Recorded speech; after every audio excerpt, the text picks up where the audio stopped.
Jeez Louise, we are crooked. If you're easily made dizzy, just don't look at the screen for about 10 seconds while I get this adjusted.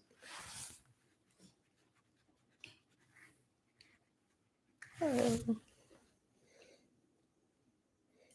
Maybe it just looks so different because I don't have my background. I am invited. Thank you, Rachel. I mean, I guess, does that look crooked? I don't know if it's crooked or if I'm just like, things just look different because it's empty in here. I'm invited. Thank you, Elise. I love when you guys invite me to the party. Which I know sounds silly, but like y'all are like engaging in conversation and I'm coming in a little bit later. So it's like, hey, I'm here. Can I come? Can I talk? We have 7 people here today. I'm excited that I saw that notifications went out, even though I was late to getting the stream up. So it's tough making this 5:30 deadline, and also I was working and following the Johnny Depp and Amber Heard case so far. So change of scenery may be an effect too. Totally. And so I'm wondering if that's just the case. I also think that oftentimes I probably have my camera pointed a little bit more like, there we go. Right? Right? It seemed like it's the same field, right? It's the same field from here to here. But it was just like, you know, I feel much better. I feel much better. Oh, thanks for the the party emojis and the kitty cat emojis. I'm assuming you guys can hear me just fine. I've been bumping this mic and whatever. So I don't know how long today's podcast is going to be, or if there's just going to be room for chatting, because I have not as many notes as I've had for the past couple of podcasts. I have like 3.5 pages, and I finished my first BAP notebook. To be fair, this isn't like from BAP number 1. It starts with let's see, Thursday, November 23rd. Some Patreon stuff in here, and then some notes. Let's see. And then I really get into the notes with, I think, the Euphoria streams. So, but just between like the Euphoria streams and since then and to now, I've pretty much filled up an entire notebook. What are my nails currently? Oh, they're currently covered in a little bit of paint, but I'll show you. And one of them is not the proper size, and I tried to like force it in.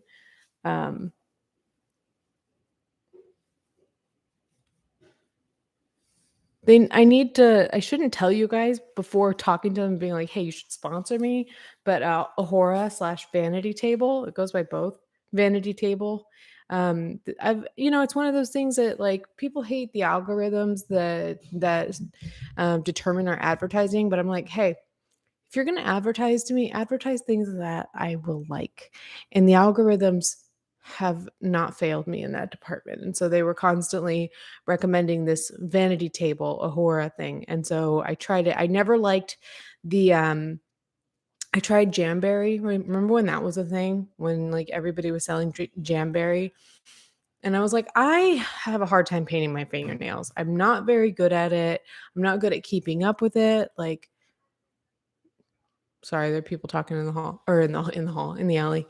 I'm not good at keeping up with my nails. I'm not good at painting them. I'm not good at making myself go to the salon. Just for some reason, I'm just not one of those people who feels like they're treating themselves when, like, sometimes I do, but like I just don't like the process of going to the salon. But so I tried the Jamberries, right? But my fingernails, I'll show you this way. They're very curved. I have very thick, curved fingernails. Hey, Rosie, you and I were talking earlier, like a cat, like curved and I could claw bitch's eyes out. But yeah, they're very curved, and so that's not all that conducive to having these like stickers, these flat stickers on your nails. So even when I tried all their different tricks, like stretch it and clip it, and didn't work. And then I started trying like these. I'm sure I tried some form of gel, like, or nail polish strip, like polish strips. I was like, oh, these work because you can really kind of like stretch them, mold them to your fingers. And then these were a form of gel polish strips that you cure with the little UV lamp that you pretty much get for free with your first order. So I tried it, and it's how I keep my nails done for these streams. So I change them out pretty much every week. So Color Street. I haven't heard of Color Street. Is that similar to Jamberry, I'm assuming, because we were talking about Jamberry? Um, Sometimes when you get your nails done, you feel so self-conscious. Oh, yeah, it's kind of like you're wondering if, like, what people are thinking of you, especially when you come in like me. Like, sometimes you got like I said, paint all in my fingernails. My little hands are like chubby and scarred up and shit. And I'm like, here, make them pretty, which is the topic of today's podcast: making things pretty. Not making things pretty, but why we enjoy things being pretty. As you should. Thanks, Rosie. Maybe I'll look into Color Street. If they're polished strips. Polished strips are so much better than like Jamberry were like stickers. They were nail stickers. Cute hands. Thank you. Little baby hands. They implied that I'm a kindergartner. I always call them kindergartner hands. But I don't do pedicures. Nope. Mm-mm. You ain't coming near this bitch's feet. And you sure as hell are not going to rub up on my legs that I probably haven't shaved on the day that I decided to go get a pedicure, because the only times I've ever gotten a pedicure were the random like 1, 2, 3 times that I've been with like a coworker or something that's like, hey, let's take a long lunch break and like go get our nails done or whatever. Go get pedicures. And it's like, cool. I probably didn't shave my legs this in the past 24 hours. So yeah, I hate that. I hate that so much. It tickles, and then they're feeling my leg hair, and I hate pedicures so much. But I can, I can decently paint my toenails on my own. That's okay. Anyway, any whoozle. People like them. My dad is a man who likes manicures, and I'm like, let me just say, because this is kind of relevant to what we're talking about here today. I may pick this up from my dad. I don't know how much of these personality traits in me, or these preferences, or whatever you want to call them. I don't know how much of these things are innate in me, something that I've learned over the course of just my own unique life experiences, or if these are traits that I picked up from my dad. Now, obviously, if that's the case, then it wouldn't be innate. It wouldn't be biological. Sorry, this like band just gets like kind of folded up. So every now and then I adjust it. Um, as you probably know, my dad, who raised me, I was going to say raises me, reared me is actually a proper term. It sounds weird. Who raised me and is my dad is not my biological father. So anything that I've quote unquote, picked up from him is not anything that is necessarily in my DNA. However, there may be things in his DNA and things in my DNA that just happen to match up. And so we may be compatible because we got things that, we were born with. I don't know why I'm getting into this. It sounds like I'm being like cryptic, but like he's really, really quirky in ways that not like other girls. I mean, like weird. Like my dad's not like other dads. If you know, you know. If you've seen the pictures of him just like casually popping into my sister's work dressed as Batman, which is his skiing garb, just on a regular skiing day, but also being like intensely shy, doesn't do small talk, doesn't really talk much, is one of those people that will like just hang up mid conversation because it just sounds like a natural end for him. Like can't really talk about life more than 2 at a time. Like my dad's weird. And I used to call him Andy because he's gone through different periods with his fashion, but he cares about fashion. My dad loves fashion. he was very conservative as we were growing up, or pretty conservative. And so these types of dresses, not with the cutout. This cutout would have been banned in my home. Oh my goodness. But like something like this without the cutout, these are the types of dresses that my dad tried to dress me in all the time as a little kid. Sometimes I wore them. There are pictures of me in these little like frilly dresses like in front of my bedroom because I cleaned it today and I want to show my teacher. Um, this is like how my dad would have me dress. And I even remember being like in the eighth, ninth grade and going to back to school shopping. And I just wanted to wear like jeans and sneakers and just like some sort of like somewhat fitted top, just was like what was like normal for a teenager at that time. And I remember my dad just trying to put me in these like culottes and like blouses and stuff like that. And he would tell you, he truly believed it. He would tell me like, I'm gonna make you the it girl of school. I'm gonna make you the it girl. It's like, first of all, there was no way I was gonna be the it girl. There was just no way. I just did not have the look. I didn't have the look. I was I looked very, very different. I looked very different at that age. And so even if my dad let me do all the things that I didn't even know how to do to dress myself up, I couldn't have been the it girl. But yeah, he thought that he could do that by with his like fashion sense. But the fact of the matter is my dad is just one of those people that just dresses however the hell he wants, whatever appeals to him. And even if it goes against everything that the people like in his immediate, like, I would say like culture, you know? So like, what is like culture for my dad? He comes from, like I said, a pretty conservative background, Marine. So he's around a lot of like really like alpha male types, like gruff Marine types. Not so much these days, but like when I was growing up, and then even when like thinking about when I was working at Trunk Club and he was my client, and I would go and like try to do custom suiting for his company. Like his clients would always like they would call him like slurs, not like the hard slurs, but like words that you call people who are like implying that my dad is gay. And because of the way he dressed.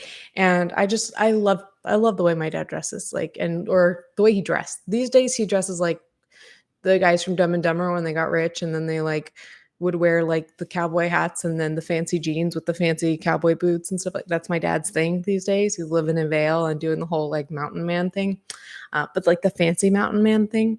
But when we were in DC, that was my dad's fashion heyday, I believe, in the DC era. He would wear just suits all the time. And then when I worked at Trunk Club, it became custom suits because he wanted to support his daughter's business. And it went so far as to at one point he would let me go through these books and find these inspiration images of like these fantastic like suits. Oh, I wish I could for Discord Patreon members. Remind me if I don't do it shortly after the stream to find the pictures of the custom suit that I made for my dad with like the white linen pants and the like red blazer and like it was like a green shirt or a tie or something like that. It looked so good. It was all that sounds very Christmassy, but it was actually more like tropical looking.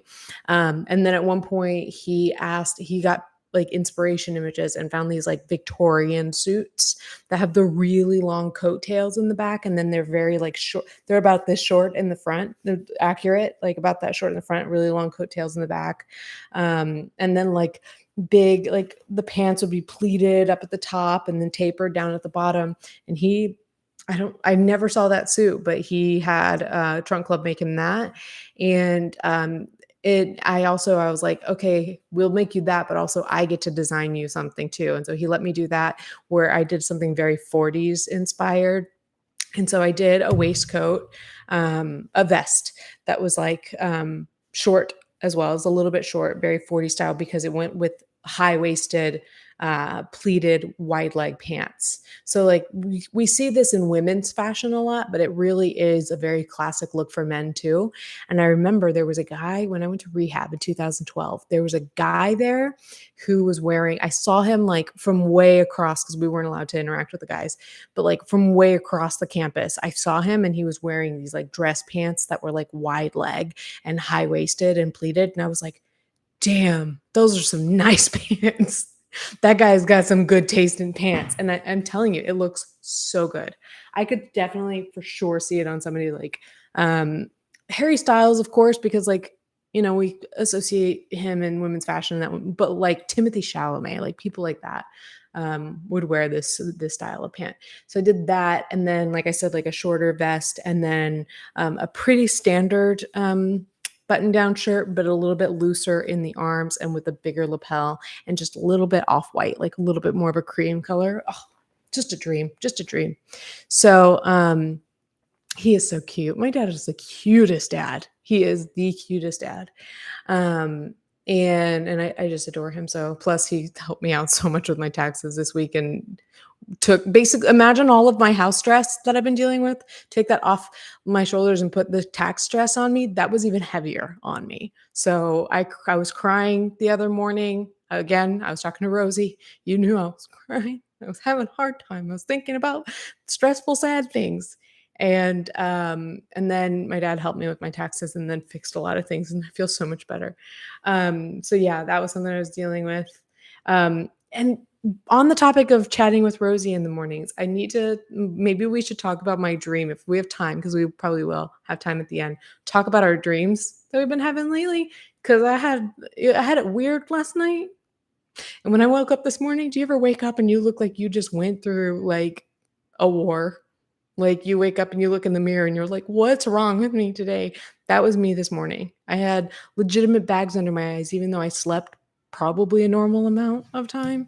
And it was just probably because of the stress of my dreams. And then, so there were some symbolism in my dream that was going on that tied into a question that Rosie asked me, and everything just, when things just kind of like, you know, anyway, dream talk. Yay.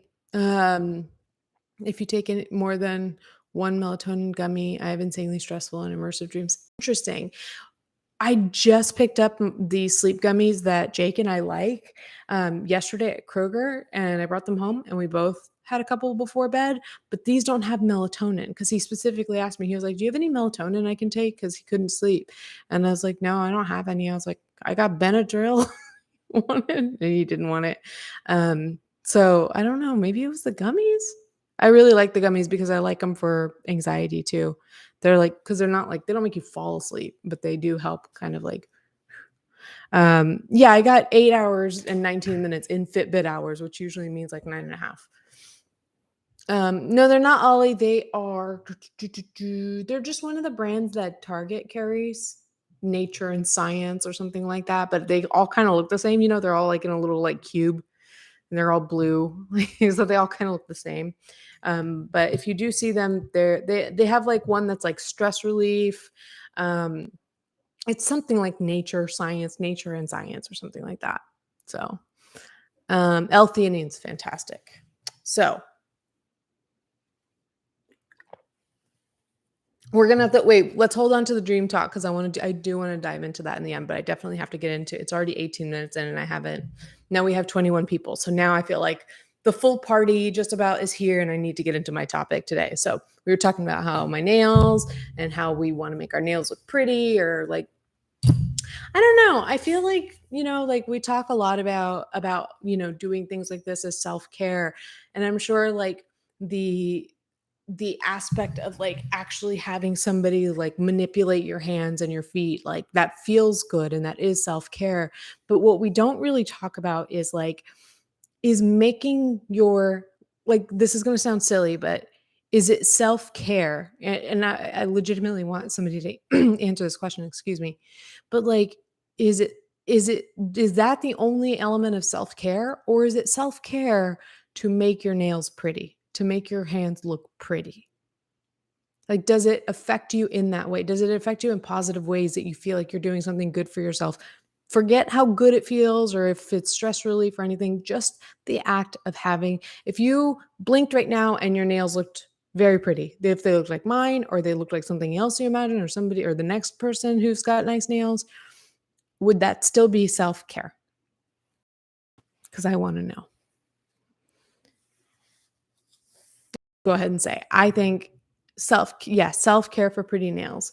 Thank you, Shelby. Yes, I think that it is self-care, not just for the act, but like just to have it. Like it is nice to have pretty nails because that is something that like you see your hands all day for most of us. Like, whether you work with your hands, whether you work some sort of like laborious job, or you work at a computer, or you write with a pen and paper or a pencil or whatever, or like you, even if you're doing dishes all day, like you see your hands all day. So for me it is kind of like nice to look at and be like, those are pretty, oh that looks nice, and reminded, oh that looks pretty, that looks nice, and it does something to the brain. So and I think that um and I want to talk about other little ways that we do this too, but if you hadn't heard, I am planning on shifting my content. I've been working on vlogging a little bit. I have kind of some video ideas queued up. I've talked to you guys about I'm pretty much opening myself up to, and eventually it's, I'm going to have a waiting list and or just rely on the people who pay for the service through Patreon. But I'm opening myself up to people who want like shopping, like clothing, wardrobe makeovers, closet clean outs, room redesigns, like interior design. That's the sort of stuff that I'm opening myself up to, but it's also the kind of stuff that I want to concentrate more on my channel, because why the hell not? Like I'm not chasing views, and I have no reason to be on this platform but other than to um utilize it for something that would make me happy, right? Because like we've already established, like I don't need the money that I make here. If I make good money here one day, great. But it's not something that I do for money, and I'm not here for the clicks and the views, especially even as much as I was a year ago. Um, I want to do something that makes me happy, that's good for me. And so that's what I want to use my YouTube platform for. And I'm so excited for where it's going. So that means fashion and interiors, baby. You guys know that. We've been talking about it. So um Cuckoo Fendula says, since I'm a guy, I don't think about it much. But if they looked good, I won't argue against it. LOL. We're going to talk about that. I'm glad you mentioned that you're a guy. And so that's different for you. Unless you just mean like, no, I think it still applies to what I have here. So oftentimes, Mom, why are you texting me? I'm streaming. Let me tell her I'm streaming because she's going to freak out. Okay.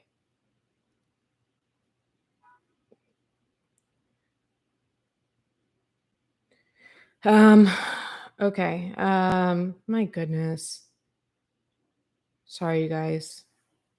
I need to turn off my notifications. My mom is still like me at 36 years old. If I don't respond to her text right away, she'll be like, she goes, that meme that shows like the person that's like in a car crash, and then there's somebody else who's like drowning in like a puddle of mud or whatever. Like that's my mom. So, yeah, so I wanted to talk about why a little bit. Like I have obviously a severe love and appreciation for pretty things. Like here is my earrings collection, most of them anyway. It's just because I'm moving things around, so that's where I had to put them for now. I've got a bunch of hats behind me and a few of my pretty pictures that I don't know if I'm going to change them out in my new setup. But I love, love, love to dress myself up in ways that feel not just pretty, but like appealing to the eye. So, that can look really funky. And to Cuckoo's point, a lot of the things, and we've said this before, I don't know if it was on Patreon or here publicly on this channel, there are a lot of outfits. Like this outfit is an outfit that, generally speaking, a boyfriend might like. I know a boyfriend who likes it, is what I'm saying. My boyfriend really liked this when he came home and saw me dressed up in this dress. But there are other things that I really love to wear that I'm like, this is a not boyfriend outfit. There are boyfriend outfits and then there are girlfriend outfits. There are outfits that your boyfriend's gonna like, and there are outfits that your girlfriends are gonna be like, that's so cute. But your boyfriend's gonna be like, uh, I don't get that. That shit's not for me. Like any water jeans, especially with boots, Jake doesn't get it, doesn't like it. I like the look. Wide leg pants, doesn't like it. He doesn't care how out it is. He wants skinny jeans for days. He wants to see those legs. So like they're just different, different things. So anyway, it's like what Man Repeller was originally started to address until they went off the rails. Well, what was that about? Oh, nails and pedicures.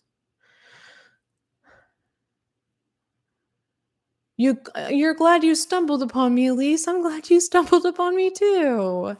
I always love it when I have nice people that stumble upon my stuff and stay. I love it when the nice people stay. They've been staying lately, and I really like the nice people we have these days. Um, yeah, one of my things is that this is different for everyone, that people can have the same quality and it manifest in different ways, but I love to put a lot of my time, energy, thought, and spending, like, spending money, like disposable income that you have to spend on, like, outfits and accessories a little bit. I've got some accessories on. Not I don't accessorize a ton, but like outfits, accessories, and my environment, my immediate environment, what my home looks like. If I could make a full-time job of just working on my apartment slash my house soon, if I could just do that all day, every day, for all my life, I could probably be happy that way. And don't get me wrong, like you can make it to where you're never done. There's always something to work on. And so like the question is like why? Why is it that some of us love that sort of thing and how does it manifest in other people? So that's where the topic of the science of beauty, the science behind beauty. And I was going to call this stream the science of beauty and aesthetics, but it turns out aesthetics, according to some definitions, is the science of beauty. So others have referred to it as a philosophy. We'll get into that. You were talking about whether your nails looked good or not, cuckoo. Right. And I'm still like, I will get back to you on that. What I was getting at is that there will be a topic as to like how men and women have basically different things that they, care about when it comes to beauty, desirability, what they like looking at. So, so yeah. So in terms of like my history with fashion and interiors, I was one of the jobs that I wanted, I originally, when I was a little girl, I said I wanted to be an actress. I said there's no way I could be an actress. I can't fake for shit. But that was one of the first things I said, actress or school teacher. I wanted to be a teacher. Went to school to be a teacher. And then as I got a little older, I think architect is really what started to become like what more seriously thought about. Fashion designer was one of the things that I thought about when we're thinking more like when I'm around 11, 12 years old. And then I got into MIT and, there are lots of different things that you can do going out of MIT, obviously. But I think when I was there, I wanted to find the most creative thing. I wanted to create buildings. So I did a year there. So I really didn't do any work involved in this, but I was going to go for architecture. And, that's another thing too for me. I love buildings. I love historic buildings. Oh my god, that's one of the reasons I moved to Savannah. It's If you ever come to Savannah, do a walking tour and like really like just take in the richness of the history of this city. But I love historic buildings, especially on the East Coast where you have a lot of European architecture over here. There's a lot of like Spanish and Islamic architecture that I love too. I just love architecture. I really, really do. And so of course, I transferred to go to school back closer to home.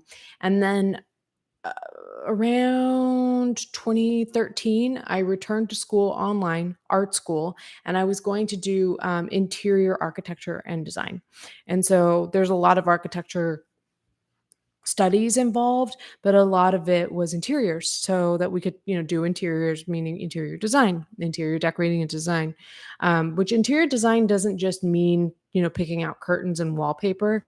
It also has to do with like, how are you going to set up this retail store? How are you going to make it ADA compliant? Where are you going to put this platform? Where are you going to put the register? Where are you going to like? That's all involved in design. So I started to go to school for that. Was really hard. Couldn't wasn't getting it down, and it was a lot of like drafting like electrical wires and piping and stuff like that. And I was like, this is not what I want to go to school for. So I switched to fashion design more because I wasn't sure if I wanted to be a designer or a personal stylist. So I decided let's go with the more intensive, the more difficult of the two. And then, from there, I'll decide which one I want to do. Again, school was too hard. Do not go to the Academy of Art University. They will allow anyone into their school. They'll bump you into a master's program after a year being in a bachelor's program, and then make it impossible for you to pass your classes. They will bump you to a master's program after you failed out of one program and make it to where you just can't pass your classes. And I think they're super predatory, and I'm in the process of trying to get my loans like thrown out. Um, so that's just a word of caution. Like when you're applying for school, make sure you do your research, because I didn't do enough research on that school. But the point is that I did go to school for these things, and then I ended up getting a job as a personal stylist with Trunk Club. And so that is another reason I decided to put school on hold or quit for the time being, because I got the job. I got the job in fashion. So, and now I work at a UX agency. And so if you're not sure what UX is, it's a design agency. It's a form of design, and there is an element of UX that is visual design heavy. So when you're talking about like graphic design and like looking at like how an app looks or a website looks, we also do product design and stuff like that. So that isn't necessarily like apps and websites and digital products. Sometimes it's actually a physical product. So I do get to deal with like design and stuff like that in my work, and get to look at people's portfolios and stuff like that. So I just love looking at things that like look nice, and assessing whether or not things look nice. So I wanted to talk about what is beauty, what is art, what are aesthetics in terms of our brains, in terms of how our brains process these things and what it means to our brains, our psychology, and all of that. So let me check in with the chat. I'll try. It was a fashion blog that was catering to the female gaze. I'm not sure what that means. Did you guys know that I figured out in terms of a female gaze, the one of the celebrities that people compare me to sometimes is Gal Gadot, and so I was practicing. Rachel knows. I was practicing how do I make my face look more like Gal Gadot's. I don't know if I can do it, if I can tell if I'm doing it right with my glasses off, but I figured out that the key is to squint your eyes, but also open them really wide at the same time. Open them really wide and then squint.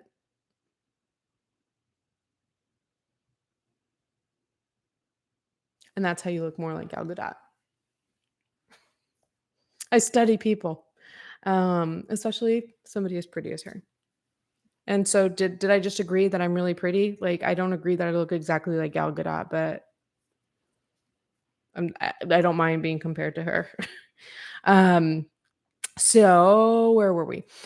So there are a couple of kind of not there are a couple stigmas, I will say, around art, beauty, aesthetics, and stuff like that. So I kind of wrote down, like, that it's a staple of culture, depending on who you ask. Many will say that it's a staple of culture. Art is, anyway.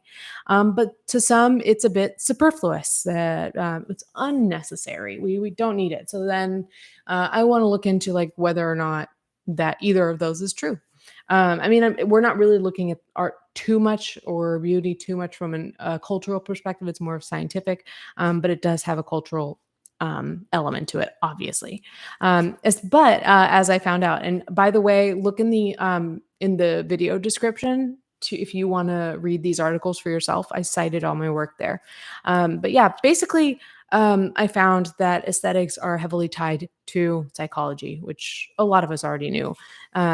But it's also considered the philosophy of what is considered beautiful.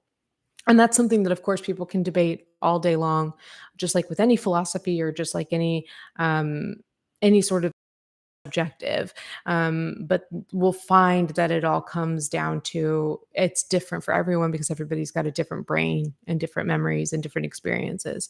But there are different forms. It can be graphical, it can be musical, it can be dynamic or static, meaning like a film versus a photo.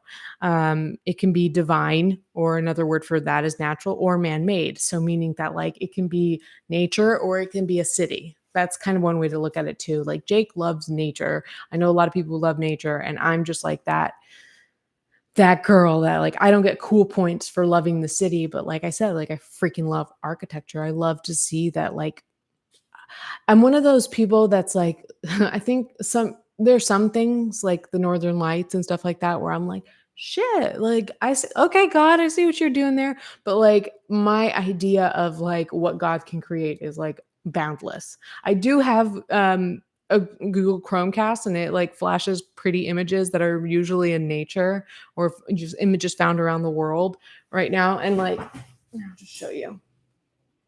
I see stuff like that, and I'll be honest, I'm like, okay, I like that. Like, so in that sense, I do have like the beauty of nature, kind of being fed into like all the rooms of my house all the time. Um, but I'm more impressed by like, wow, people made that.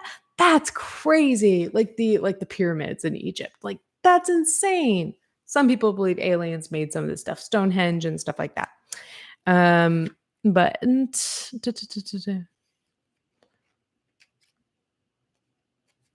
I was actually talking wondering if the women versus men preferences beautify parallels my attitude to sketching female portraits.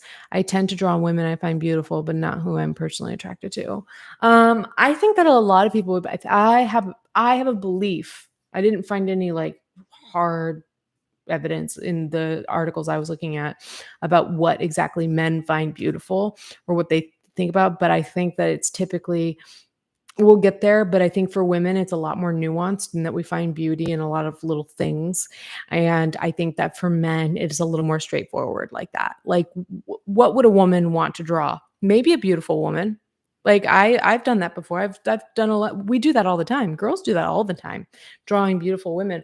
But we also sometimes will just like doodle really pretty things that we like, or just other things that we find to be beautiful, like the design, whatever designs are on here, like flowers and stuff like that. But I think a man would be more likely to go straight to drawing a woman. It's my opinion, because what is it that, that typically men think of when they think of beauty? And we'll get to why in a little bit. So yeah, so obviously like it's in all these different forms: graphic, musical, dynamic, static, divine, man-made. But also I really want to focus on the sensuous, things that we can touch, hear, see, feel, smell. Touch, no, feel and touch are the same. Touch, see, hear, smell, taste, touch. There we go.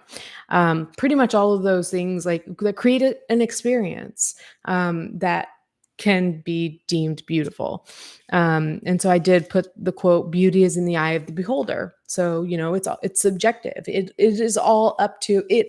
It's one of those things that's like, if a tree falls in the forest and no one's around to hear it, does it make a sound? Does beauty exist if there's nobody there to behold it? Maybe a little bit, but I don't think entirely. I think I think beauty is actually is created by perceiving beauty, if that makes sense. So, they also noted that perception, this is an article called Aesthetics, the Science of Beauty. They noted that perception is a really important factor, because it is sensuous and that affects how we think and feel. And that aesthetic perception raises the sensuous to suprasensuous. So what is just what is just what it might exist in time becomes timeless. Whatever exists in bounds becomes boundless. Whatever may be contained in words creates something that there are no words for. So it becomes supra sensuous. I believe that means like above sensuous. The experience of perception involves the mind-body complex. So that's something I want to focus on too, is the mind-body experience. Um, it's funny because when I was researching this, one of the words used was dynamism, and, that was one of the words of the day when I worked in the office with my boss. We signed up for the word of the day, email, and one of the words was dynamism, and he was like, "Dynamism? What is this word?" So, like, as a joke, I kinda, like, printed out the definition or whatever and, like, put it on the wall next to his desk, and then on my way out, when I was moving all my stuff out during COVID and I was moving to Savannah, I printed out "Always strive for dynamism" and put it up in the wall for him. So, like, that's, like, our word, and so I saw it in an article, and it was really, nostalgic. Um, but yes, it involves the mind-body complex, which, just kind of like it some of the things that it involves are, like, sensory organs, the cerebral and autonomic nervous system, hormonal and glandular feedbacks, as well as things a little more elusive, like your imagination, your memories, and if you believe in it, your soul. So it involves all of this stuff. And again, this just creates a more and more unique experience for everyone because we all have such unique experiences and we all are so different. Um, so early Homo sapiens, let's talk about the history of beauty. Early Homo sapiens lived close to nature and then from there they started to carve stone. So one thing that was noted in this article is that in Greek the word art means doing. So basically, thus the Paleolithic man was an artist before he was a thinker, because he was a doer before he was a thinker. He was an artist before he was a thinker. Hmm. That's what they say. I don't know how much I agree with it. I can see it. But the act of creating forms and then loving his creations, I'm talking about the Paleolithic man, that's all a process that involves beauty, art, and primarily the experience of aesthetic enjoyment, and that is beauty. The experience of aesthetic enjoyment. I love that. Um, so the neuroscience of beauty. What's that all about? I think this is according to Scientific American. So, on the topic of evolution, there are areas of the brain that are involved with art appreciation, and those areas overlap with the appraisal of objects. Now, this article, I like it, but then it kind of stalls out, and I like where another one picks up. So, it overlaps with the appraisal of objects. So, basically, this is where we think about the desirability or attractiveness of things like foods or potential mates. So obviously, like when we think about beauty and art and aesthetics and attraction, it's like one of the first things we could think of or perceive that everybody can like kind of agree on is that like potential mates are things that we often look for beauty in those, in those things. But the attractiveness of a potential mate, but as well as the desirability of certain foods and things like that, all kind of overlap in the brain with where the enjoyment of beauty lives. So the quote unquote aesthetic center of the brain is located with the area. Now, this is according to one article. There are two different areas of the brain that were mentioned, I saw. So, according to this article, the aesthetic center of the brain is located with an area associated with negative emotions like disgust and pain. And then the reason I didn't love how they didn't totally flesh out the reason, or maybe I just didn't, this wasn't enough for me, but it kind of just goes back to the idea of appraisal. So basically, like for instance, the example they use is cake. Cake, when you're hungry, you look at it, it's beautiful. Cake, when you're sick to your stomach, not. It might look disgusting to you. So it's the same area is activated with beauty when you're appraising objects or just things in general. So same area is activated with pleasant smells, taste, etc. Which I think that's to say that that's the same area that would be activated with unpleasant smells and tastes. But that just reminded me that I think sometimes we need to remember that smell and taste are also things that can be beautiful. And as a side note, I like to wear perfume. Not a ton of it, but like I like to wear body sprays at night. I like to just have like a little bit of like pretty smell near me at all times. Just enjoyment of it all. Rachel's same, honestly. Like in fact, when I wrote down that like cake might not be beautiful, I was like, "Ugh, I don't even know that I agree with this. Not everybody's going. People are going to disagree with this. Cake is always beautiful." But I'm also that person who, as Theo Vaughn would say, Jake laughs and jokingly calls me this, but I'm a bit of a sugar hooker. So I am the person who will eat cake when I'm sick to my stomach. So um, I'm going to take a hashtag water gang break. Leaf got cake today. Good for you. Good for you. You guys want to know a tip? It's like such an old lady thing, but I promise you, if you find this in the grocery store and you buy it, you will thank me. You may hate me because you may gain some weight, but I got into the habit for a little while there of always picking up one of those little Entenmann's pound cakes from the grocery store. They're like $2. And I would get like one a week. And then, like a couple nights a week, Jake and I will have a slice with like a little tiny scoop of ice cream. And then I found that Entenmann's makes the same pound cake, but like little single servings of it individually packaged.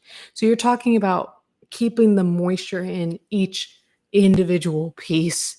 And oh my God, it is so good. It's so affordable and it's so delicious. It is cake and it is good cake. I recommend the Entenmann's. If anybody's at the grocery store or going there, please pick up Entenmann's individual pound cake singles and let me know how it goes.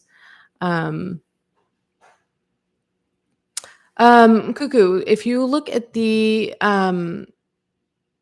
if you look at the description of the video, I'm opening up the video myself.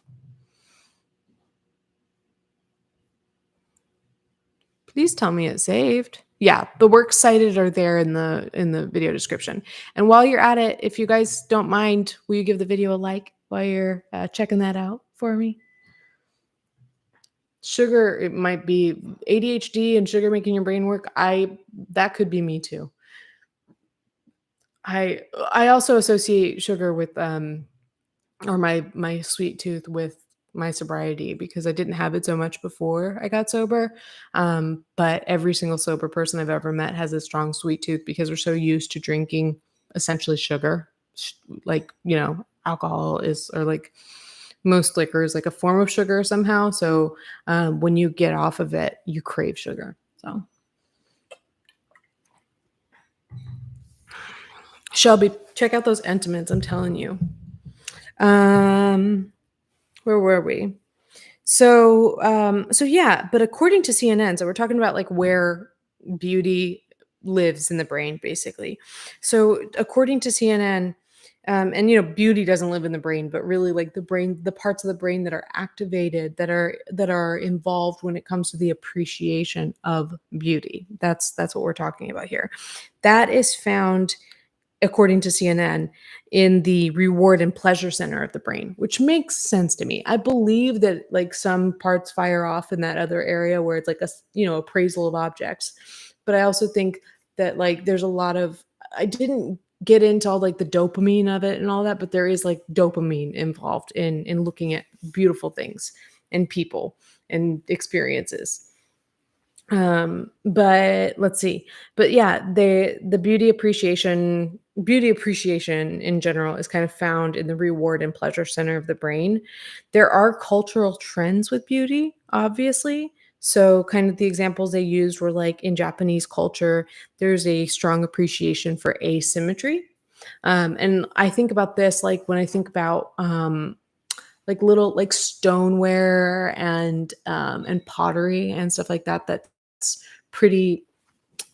What is the there is a design style, an interior design style that is a combination of Scandinavian with Japanese style. It's called Japan. No, I can't remember off the top of my head. Japandi. Thank you. I was like, hopefully somebody will know. Japandi. Thank you, Elise.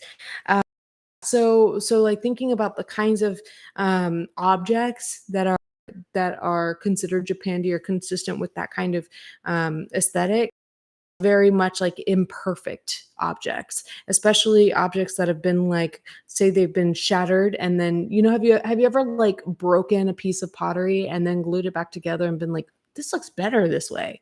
It's like that oops, that's appreciated in Japandi, as well as like just like things that are shaped asymmetrically. However, in Western culture, we do have a pretty heavy emphasis on symmetry. And the example that I thought of here was I know that like there are probably a million other things I could have thought of first, but I thought of Wes Anderson films. Because we were talking about how beauty can be seen in different ways. Like my favorite movie, I've talked about it a good bit, is Eternal Sunshine of the Spotless Mind. And one of the reasons is because that movie is so damn beautiful. It's beautiful. And there are other movies too that I find that I like because they're beautiful. I'm obsessed with Encanto. You don't think that like at least 30% of it is just because it's so beautiful? um, so, but Wes Anderson films, if you haven't noticed, maybe you will now, but like not only do I love kind of like the like very, very pointed color choices in each frame, in each scene, but there's a lot of symmetry. So you'll see like there'll be a shot of a building and everything will be like perfectly like dead center in the building and everything's the same on each side. I'm thinking of like Grand Budapest Hotel. That movie was so much fun. Um, and it was a very pretty movie too. But what tends to be universal, however, is symmetry, facial symmetry. That tends to be appreciated everywhere, universally. So, self-evaluation of facial attractiveness may be related to self-esteem. So that's something to think about.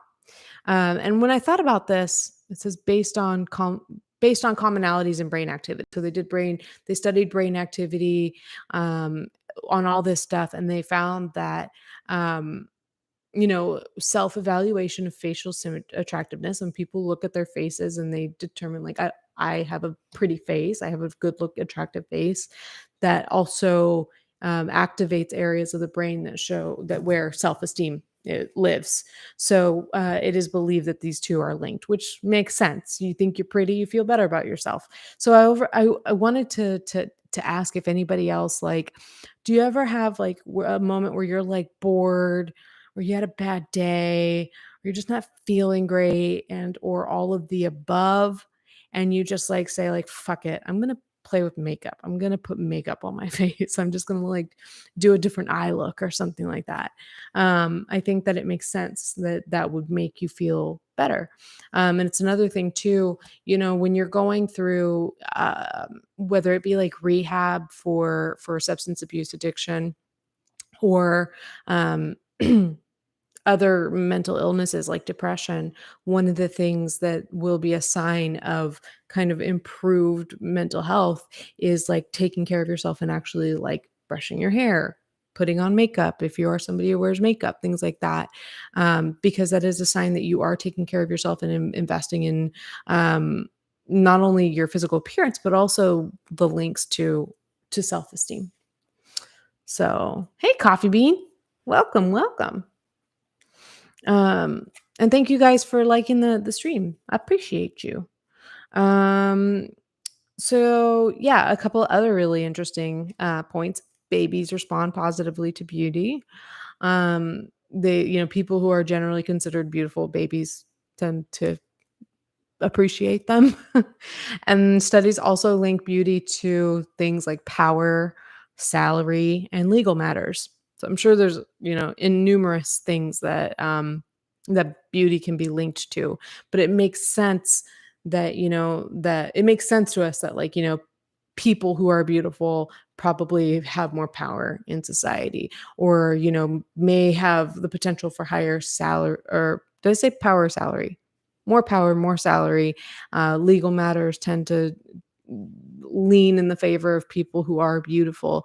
Um, it just makes sense that we would want to be beautiful, but also to have beauty around us. I focus more on having beauty around me. I don't have that in this room right now 'cause we're moving, but I miss it. I miss having beauty around me in my home. So I can't wait to move and do that.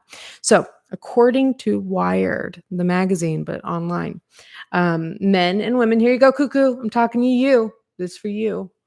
Um, Maybe oh, speaking of cuckoo, you said, "Now that you mention it, I've been in a slump lately, and maybe it has something to do with me not tidying up my room lately." Yes. Yes, yes, yes, yes, yes. I don't think you were around yet, or as often when we were, talking about this, but I told my or maybe it was because I was talking to my patrons, but I told my patrons, like, "Hey, one of the things that I want you to try this week is making your bed every day." And it really truly has an impact on your mental health. I also recommended, um, first of all, I recommend having white bed sheets, white bedding all together. Some if you have a preference for you have black comforter and sheets and that's what you love, that's fine. But if you notice you go to hotels, they use all white bedding, not only because then it's, obviously easier to clean. You can bleach everything once people come and go, but it also creates the perception of cleanliness when we see these things. So when you see white bedding, white towels, etc. So in my home, all of my bedding is white as well as my towels. And so what I recommended to my patrons is not only should you try, and don't do everything all at once, but like we did one week where it's like make your bed every day this week. Then it was okay, now try every Friday washing your bed sheets every Friday. That way, all weekend you have clean bed sheets to get into bed at night. I also take showers at night, so I just love getting in cozy and in nice crisp sheets. Um, Elise, girl, you could have been a hospitality major. Just saying, I kind of was. Thank you, I appreciate that. I think, but I did. I worked in property management for 5 years. It's not too crazy, like different. Um, but yeah, tidying up your I've been using this term to potentially change my channel name too, but people don't seem to be like responding well to it, so I'm probably going to come up with something else, but concentrate on two things, self and setting. It was going to be self and setting by Hello Leash. Self and setting. So focus on tidying yourself up, get a haircut, get a new face wash or something like that, new moisturizer, um, you know, file or clip your nails, like little things that you can do just to tidy yourself up, but then also things that you can do to tidy and organize the space around you. Those things will have a positive impact on your well-being altogether, all around, for sure. You love the title, Elise? Are we going to maybe pursue it? It's self and setting because it's style for the self as well as style for your setting.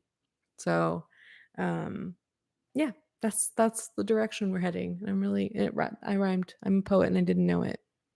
Do it? You say do it? I just might. Self and setting with Hello Leash. By Hello Leash. Self and setting. So, where were we? So, this is for you, Cuckoo. Men and women generally respond differently to beauty. Um, Early men, so just this is how the article talks about gender, but just for the sake of clarity, these articles are talking about male humans versus female humans and possibly our ancestors. But yeah, definitely our ancestors. So early men were hunters. So men tend to have more of a spatial orientation. And honestly, now that I think about it, I had I had this ex-boyfriend that had this painting that I hated. It was just so boring to me, and it was like a picture of a dock on like a lake, and it was so boring. And I was like, God, we moved in together with Christina too. And Christina and I were like, how do we get him to get rid of this picture of this like freaking dock in a painting or a dock in a lake? And then we went to my dad's house, me and Christina, to decorate his house for Christmas. And my dad had the same damn painting over his piano. And I was like, maybe it's just a dude thing. And I think dudes like I think a lot of them like the look of nature too. Go to a lot of dude apartments. You see those like pictures from IKEA with the leaves and the trees and stuff.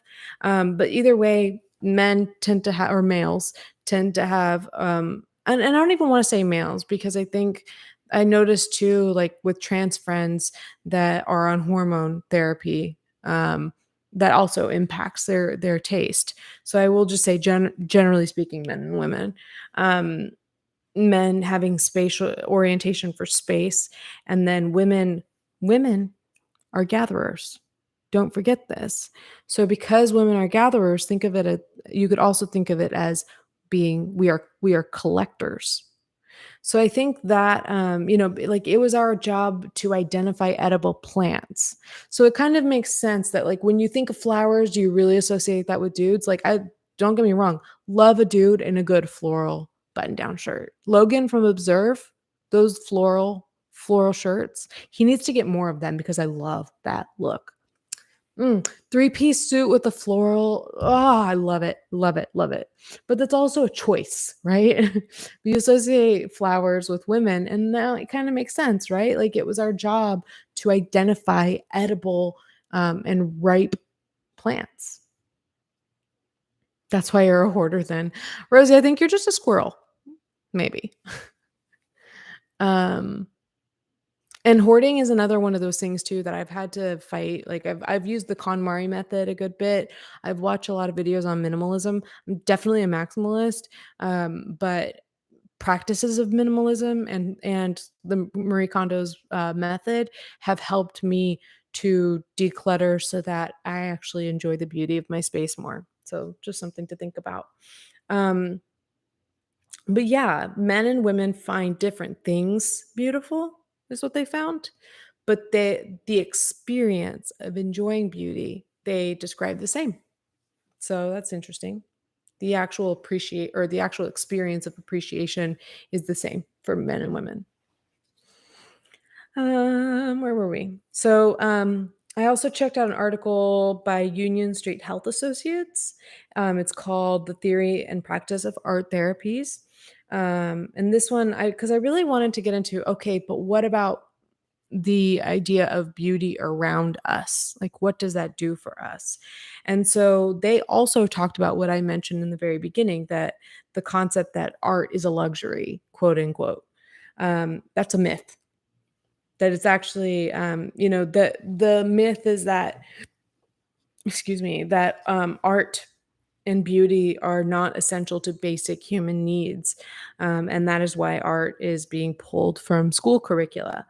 But however, art and music therapy dates back to the early 1900s.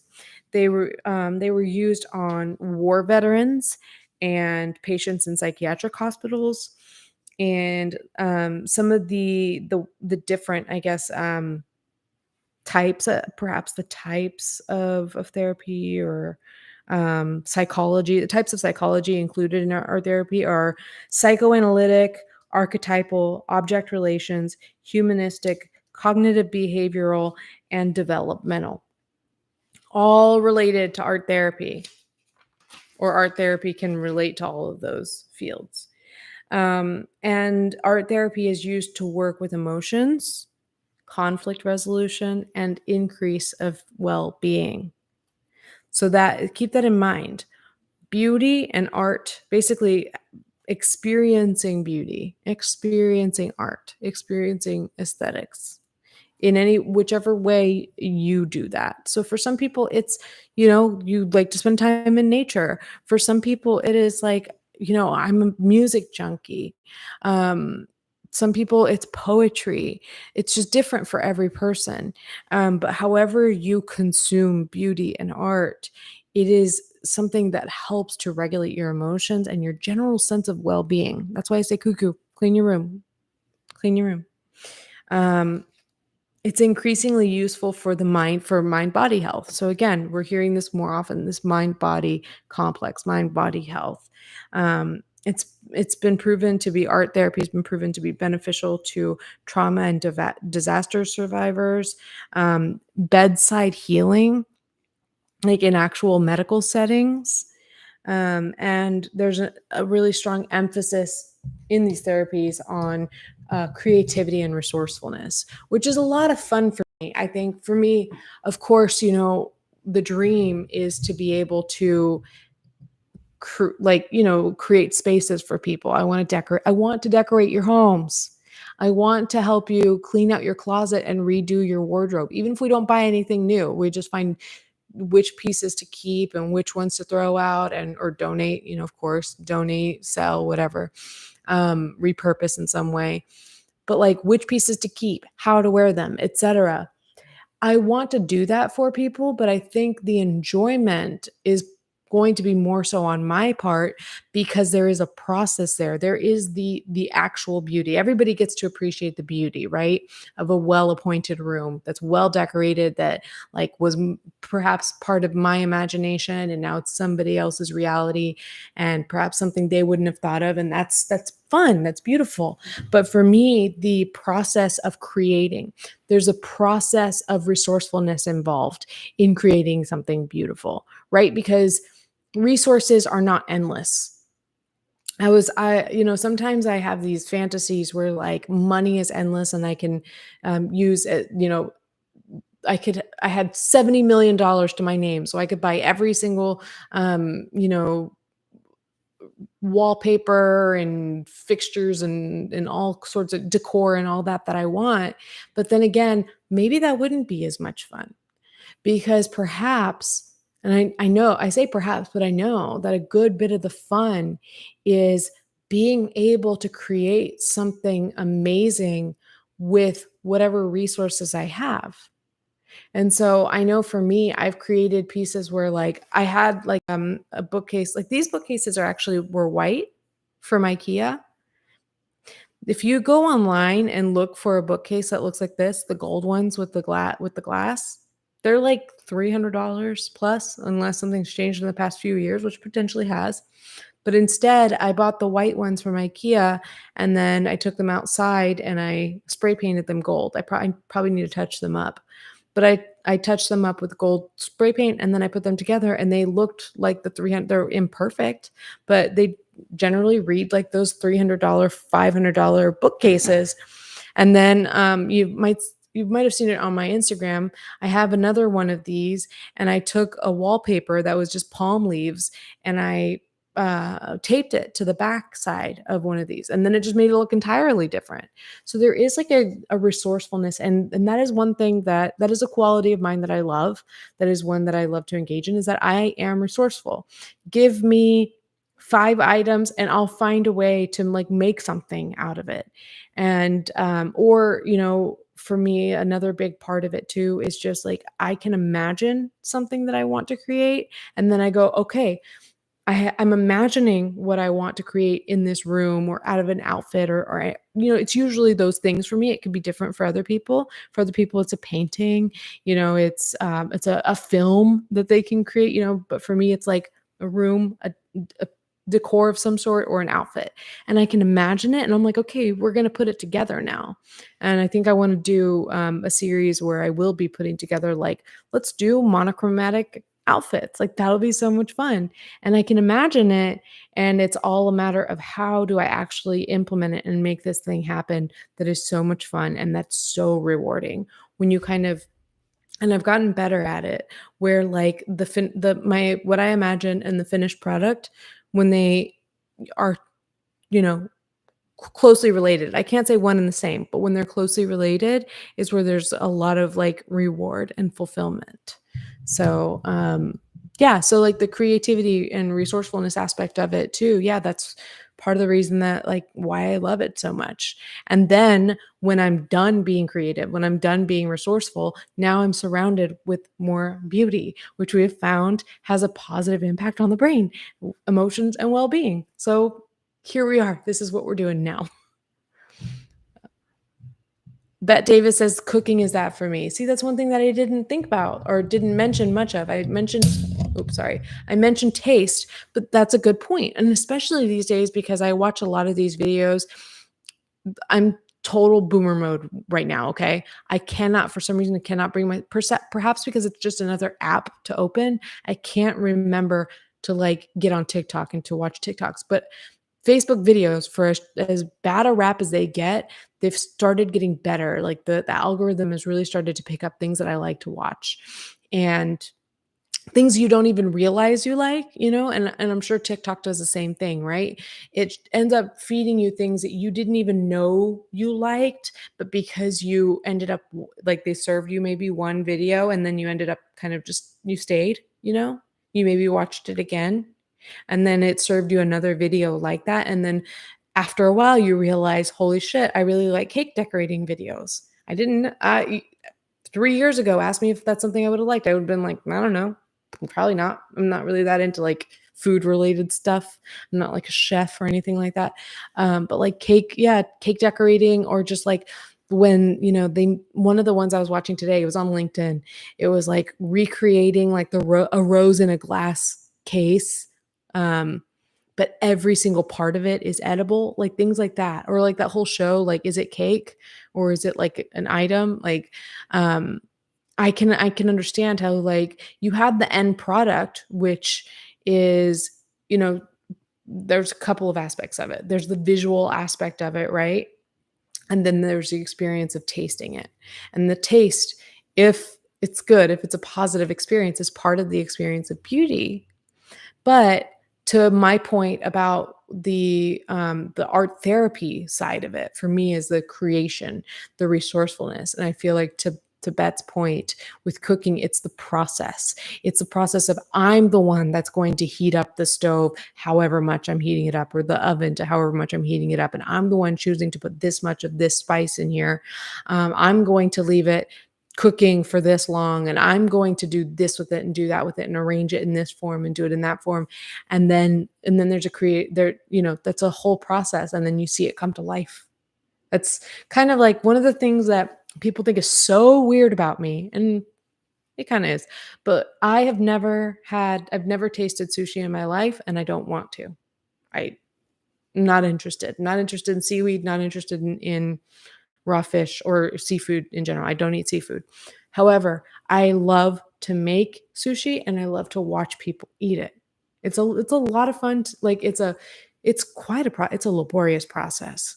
But when you go through the process of doing all of that, especially not knowing what it tastes like, but just kind of intuitively saying like this seems like it goes with this and this would seem like this, like it seems like lemon juice would go well with cucumbers, like stuff like that, then you get to watch people eat it, and if they enjoy it, you're like, "Hell yeah." Like, there is that reward too of others enjoying the art that you created.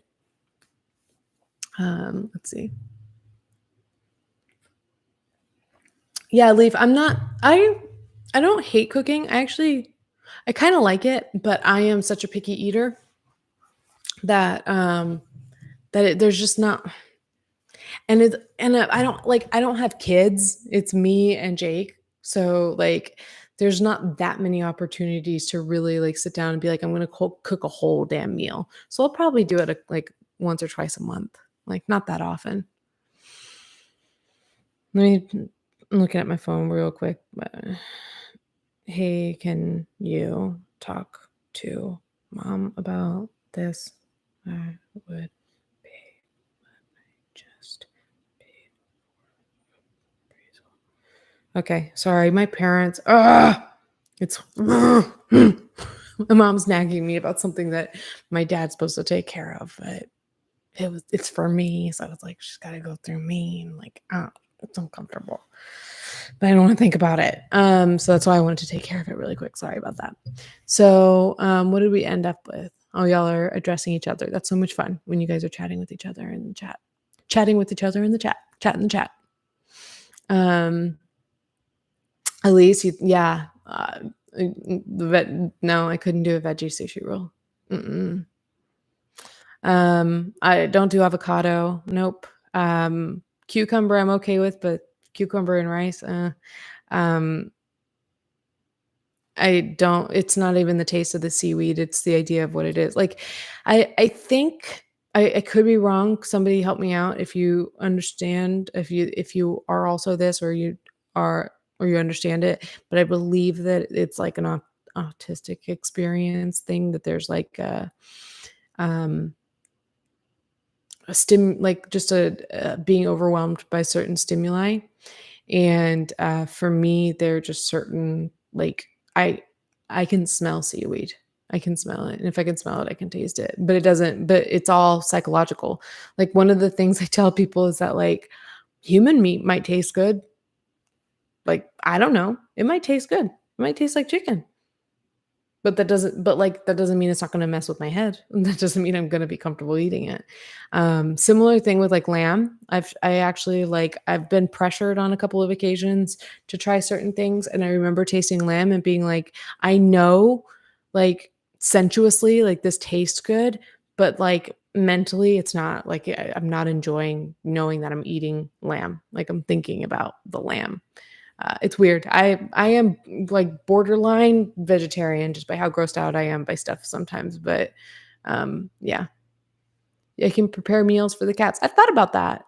I've thought about that. It would pretty much just be meat because Oliver's diabetic, so he has to have like with dogs. Maybe with cats, but with I know with dogs you can do, like, rice chicken and rice and stuff like that, but Oliver can't have rice, unfortunately. But I can cook for other people. It can be fun. Um, I'm sorry, Elise. Um, yeah, and I make sushi with mayonnaise in it too. That's funny that you said you don't like mayonnaise. Cucumber and baked beans is so nice. That's such a weird combination to me. Oh, you said it's a weird food combo I like. Okay.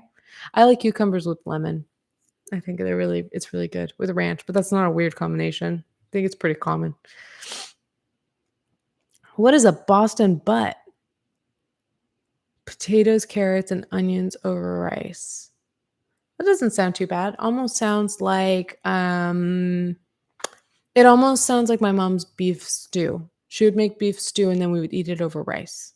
Korean food, no. I've tried it. I went to like a Korean barbecue place once. No, I generally don't like that's the thing, foreign foods I have a hard time with. We did Mongolian barbecue every Wednesday night when I was a kid and we lived in Hawaii. Um and that was fine, but really all I had was you go and you have your little wooden bowl, and I always used to be like guano bowl because it was at the time that Ace Ventura was a thing. And then like you fill it up with whatever you want, and then they weigh it, and then you take it outside, and the man like cooks it up really fast. So I would generally just get chicken, and then my mom taught me like okay, just to put chicken in there. And then she was like, and then go over to the little seasonings bar and put a little bit of brown sugar and soy sauce and salt and pepper. And so my mom taught me to put a little bit of seasoning on it. And so I did brown sugar, soy sauce, salt and pepper. And then I would just eat that with white rice. It's very boring, I know. And I irritate people to no end talking about what I will and won't eat. Sam, I'm absolutely a massively picky eater. I also believe that there is something I mentioned autism because that is a very common thing in autism. But I remember being a kid or like a teenager and watching 2020 and learning that super tasting is or sorry, super smelling is a thing. And that oftentimes picky eaters are super smellers and are very sensitive to things like smells and tastes.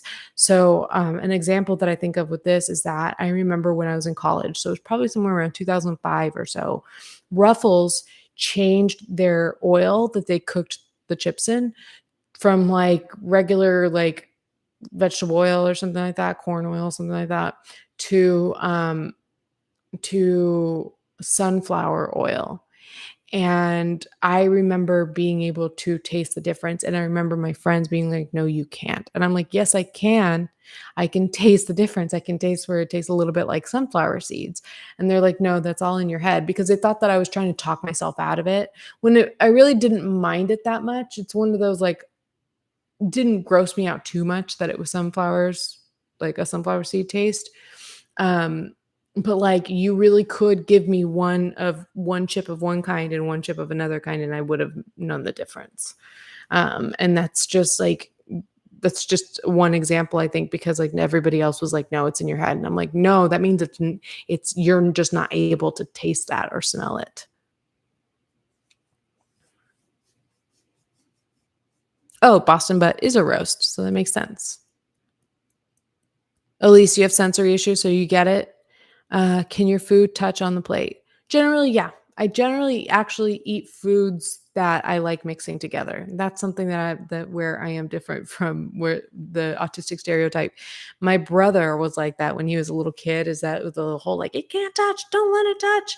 But then I taught him with Thanksgiving. I was like, hey, bro, try this. I'm telling you, start with a bowl with like put your like mashed potatoes and stuffing in there, and then put the corn in there, and then put the turkey in there, and then put the gravy on top. I'm telling you, it's the best. It's just like when you go to KFC and get the famous bowls or whatever, but it's like Thanksgiving in a bowl. Try it.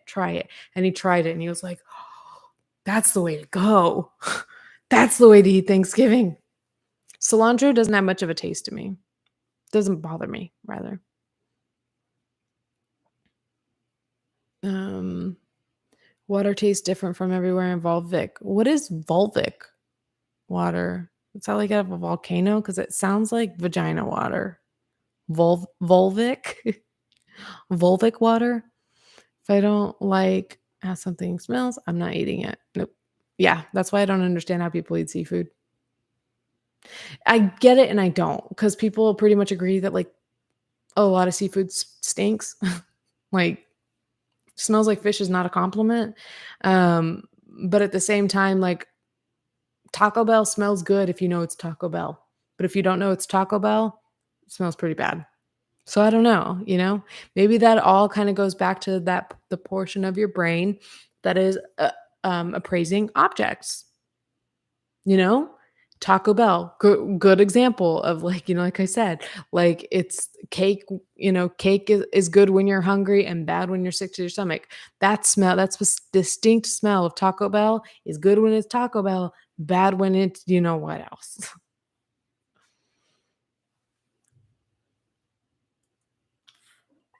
Vagina water, banana feet. What's banana feet?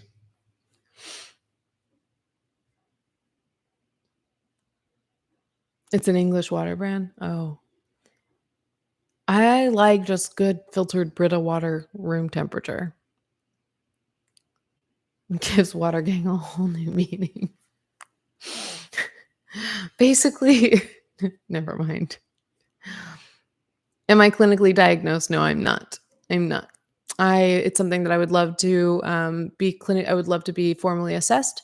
I had just way too many costs hit me all at once before it's something I could consider. And now I'm buying a house, so I don't know when I'll be able to. I bought a house and I need to pay for an implant on my tooth. I may be getting an MRI soon. I don't know how much of that I'm going to have to pay for because my hands go numb at night. That's fun. Um, should I really claim it if I'm not diagnosed? Calm down. Calm down, because I don't officially claim it. There are plenty of people who do.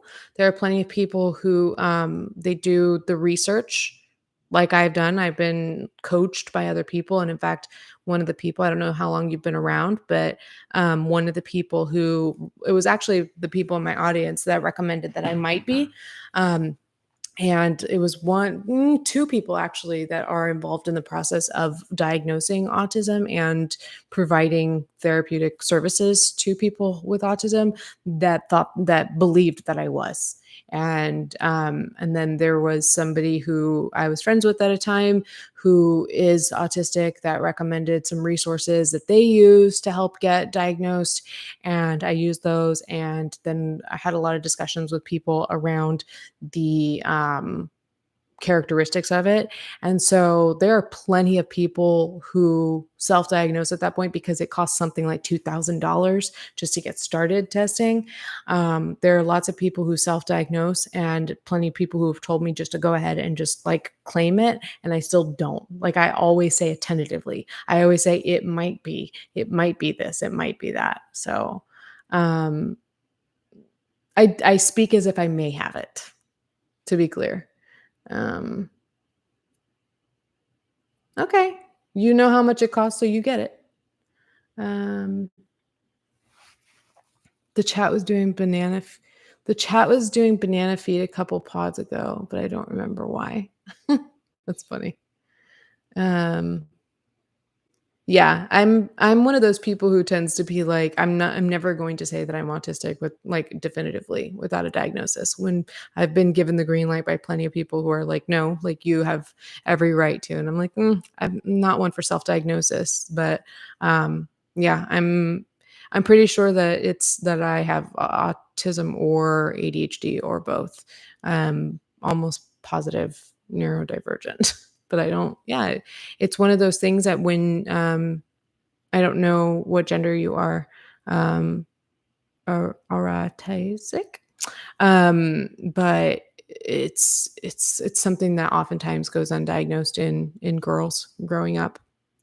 And, I've learned a lot of really interesting things just from when somebody suggested that like, "Hey, are you this?" It was actually a lot of my patrons, they were like, a bunch of us are neurodivergent. You've got a really like big neurodivergent audience. How's that happen?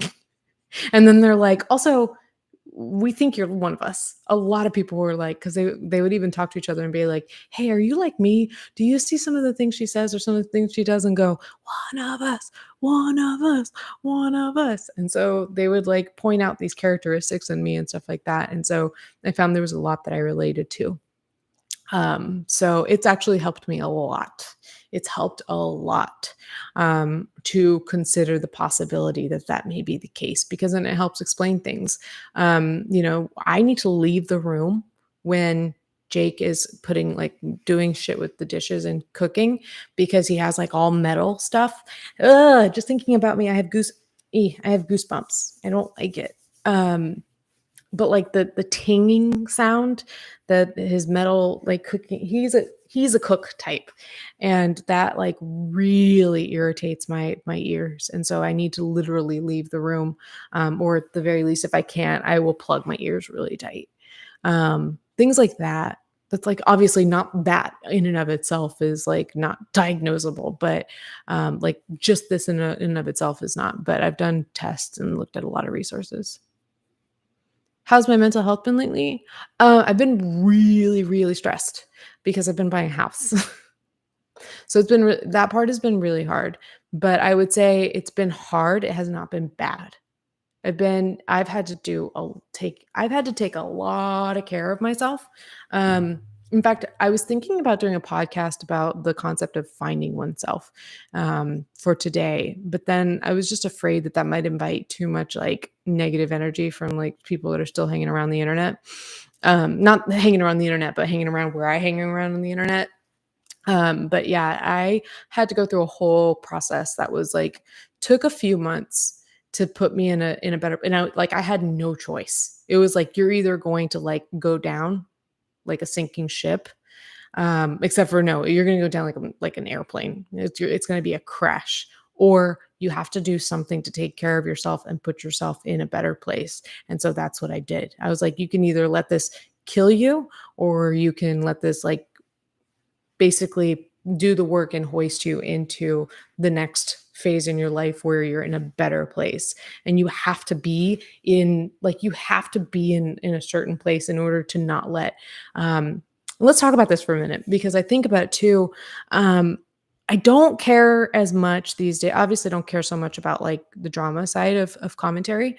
But one thing I've thought about a good bit is like obviously Gabby Hanna, because that was one of the criticisms I was receiving that was fair, was, people saying like, okay, you've talked about her enough at this point. And it's like, yeah, I did spend like a year and a half talking a lot about Gabby Hanna. Like what some people don't know on the back end is how much YouTube is encouraging you and being like, these are the videos that get views, make more like this one. And they shoot confetti at you and they tell you like, do this, do this.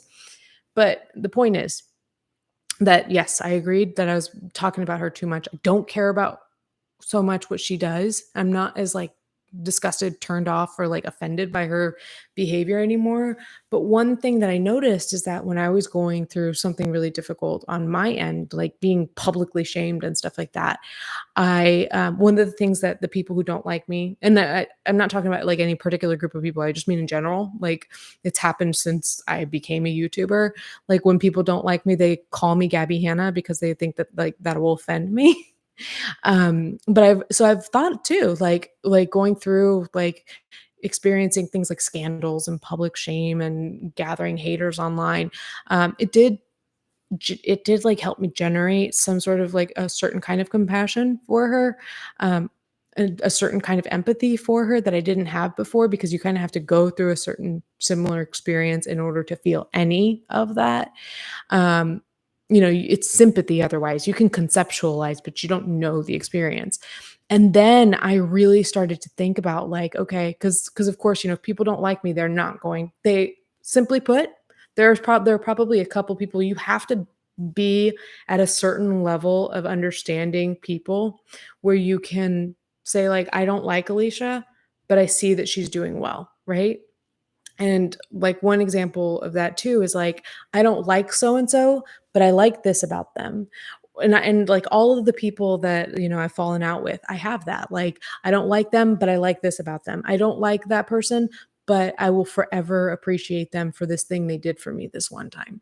And that takes a certain kind of nuance that I think a lot of people that fight on the internet don't really understand. But one thing that I've taken a lot of time to assess is like, okay, are you Gabby Hanna? Like, let's really think about this. And I've thought about like, how have I managed, navigating this experience compared to her. Now, she is a much more massive public figure, and she has also experienced being like really hated, really, really hated on a really grand scheme. And so again, like I have to have some sort of understanding that I don't have that experience, so I can't be too judgmental about that.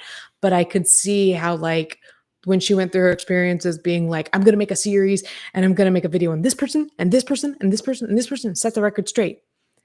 I have been in the place where I wanted to do the thing. I have been in the place where it's like, oh, okay, you want me to be the villain? I'm gonna be the villain. And that's how you cope. Like, I get it. Like, I can understand, like, that's how somebody would just cope with the anxiety of being publicly shamed. But that is not the route I decided to take. And so I do think that in terms of like comparing me to her, you guys didn't ask me to compare me to her, but that's just where I am. That's like I said, people who don't like me, they like to call me her to get at me. But the fact of the matter is that she and I have coped with similar, though at different degrees, I've noticed similar experiences very differently. Um, and it was really hard. It took a lot of work.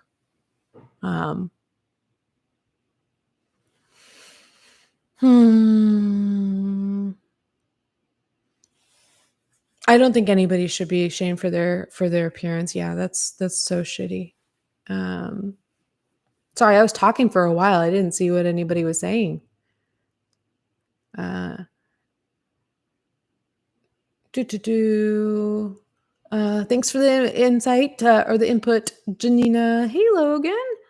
Um, Cuckoo says drama commentary is a dangerous game of everyone throwing rocks and realizing about the glass houses we may live in.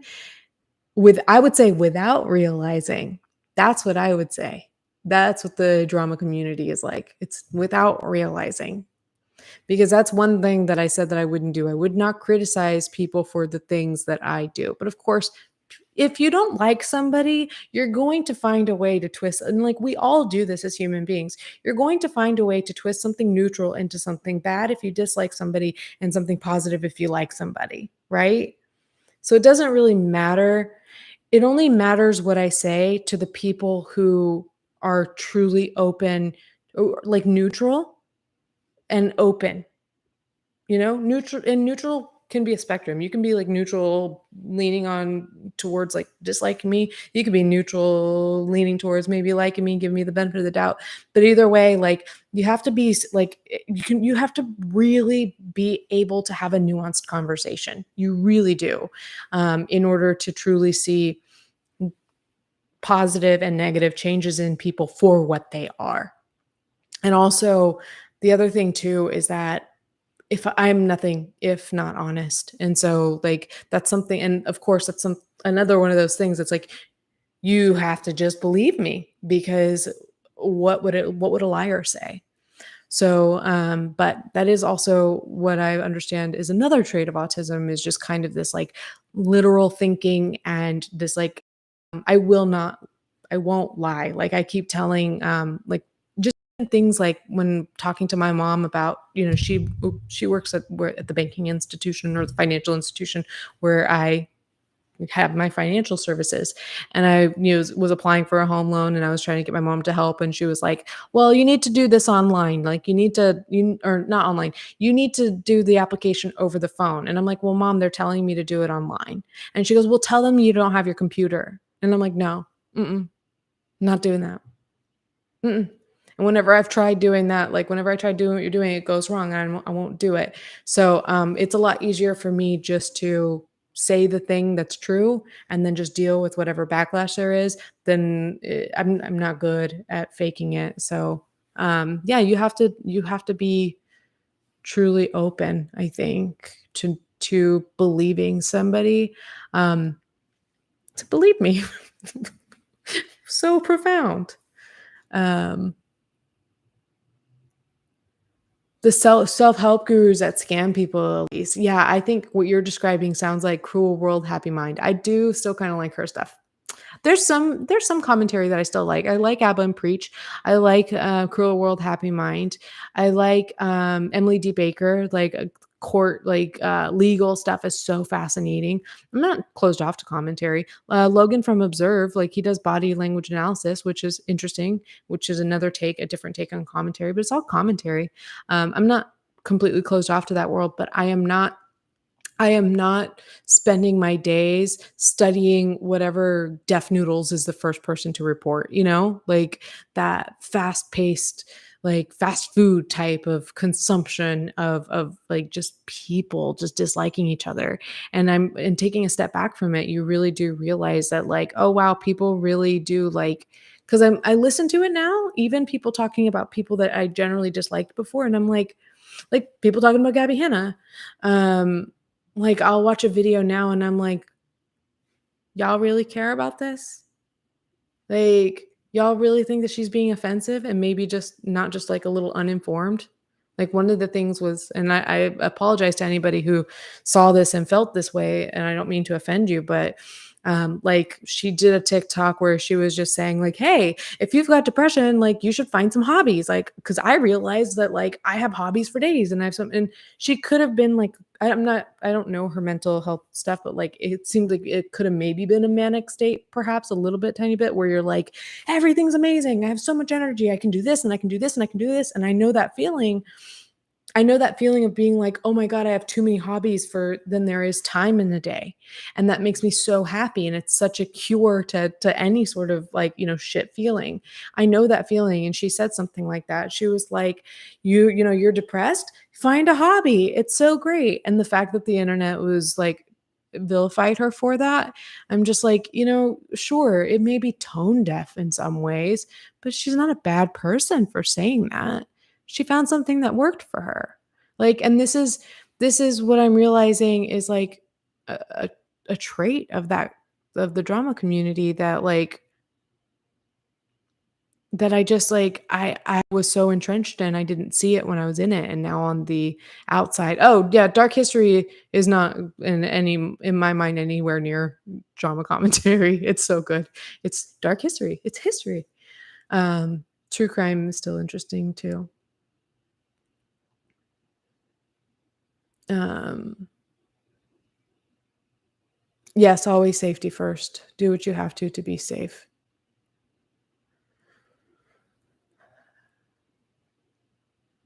Well, I apologize. I'm so sorry. I'm gonna try to pronounce your name. Artesic. I think I'm getting the sounds right, but the emphasis on the syllable, I don't know what to do. I'm sorry for telling you to calm down because I don't like it when people say that to me. I thought you were coming in hot, but you just seem like you're coming in just like a very naturally inquisitive person. Um,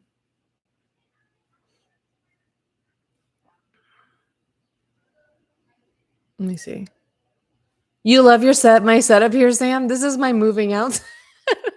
But it's a lot simpler, so I kind of get that. Like when I did the my last Patreon stream, I actually really liked my hair that day and the outfit. So, but it was so simple and it was like just mostly white behind me, and I was like, maybe I don't do a setup, but like I have to decorate. Move, I'm gonna have to decorate. I don't know if I'm gonna do something similar to what I had before or what, but I got to do something. Um,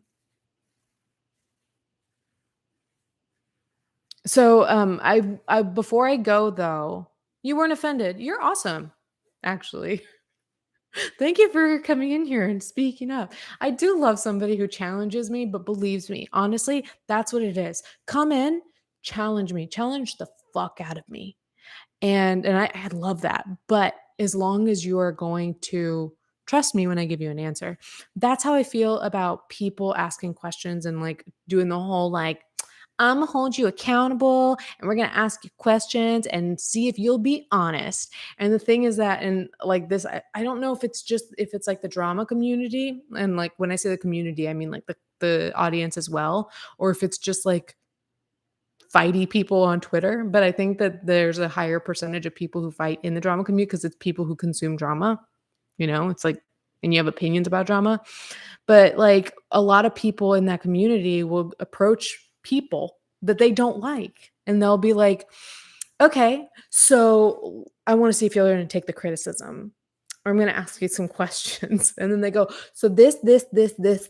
And what about this? And then like you answer honestly. And then they're like, oh, so you're manipulating me. I'm like, I gave you an honest answer. You don't ask me questions if you can't handle an honest answer. There's no point. And I'm not saying that's not even me making a defense for my being honest. That's just a defense for not having that kind of conversation. It's just pointless. Why would I go to somebody if I truly, let's pretend that I am a bold faced liar, manipulator person. What's the point in asking me questions? Just to hear me lie to you? Like it's pointless. So if I'm going to go to somebody and actually hold them accountable, ask them questions, challenge them and stuff like that, then you have to be open to believing whatever their response is, especially if you have no reason to believe they're lying. Sometimes you listen to people and you're like, that doesn't sound honest. It sounds like they're getting defensive, or it sounds like they're making that up. But generally speaking, like I'm not going to believe people are lying to me just because. Leaf, fight me. I'm not going to fight you.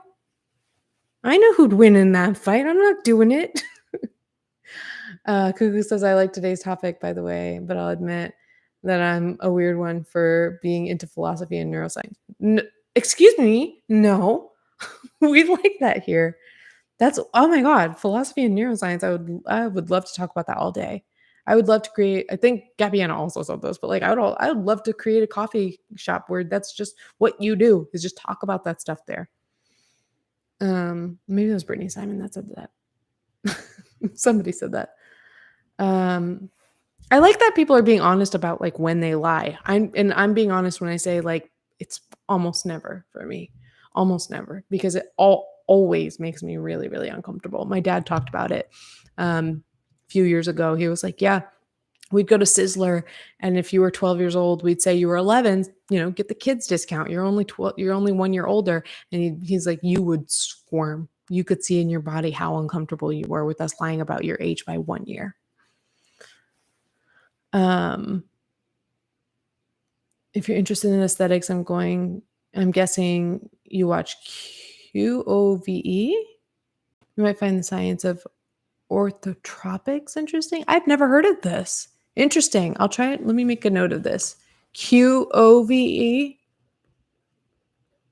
Is it pronounced cove?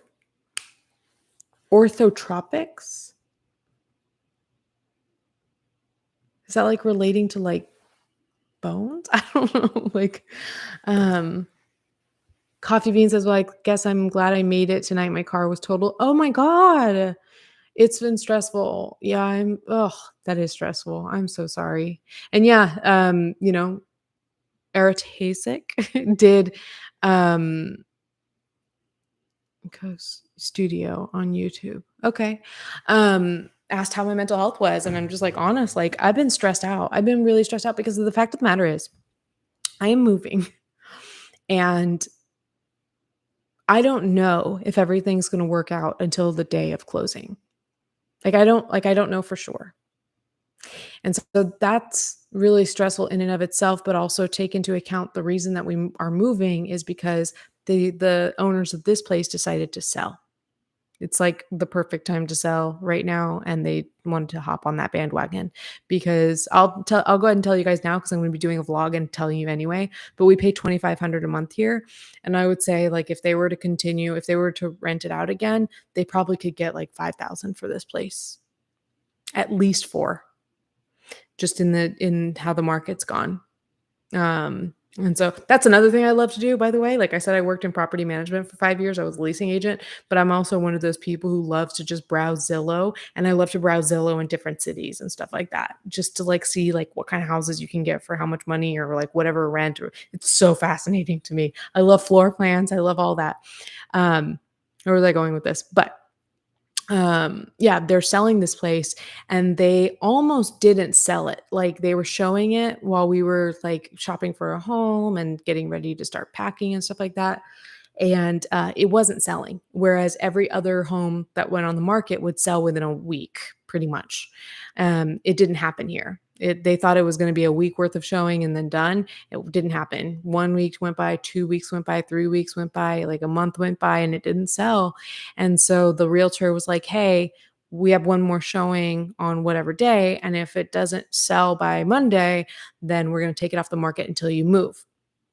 Which was going to be a huge relief for me, because then that would give us time to sort out, like if the house doesn't work out, then we'll find something else that and make it work.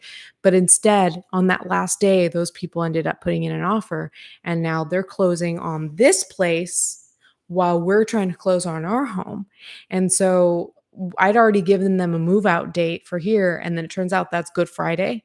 So that's why I wasn't going to do any streams this week, because we were supposed to move on Friday, but then they're like, "No, that's a holiday." And then because Easter is on Sunday, then Monday is a federal holiday for us too. So the earliest we can close is on the 19th. And I'm like, "Oh God."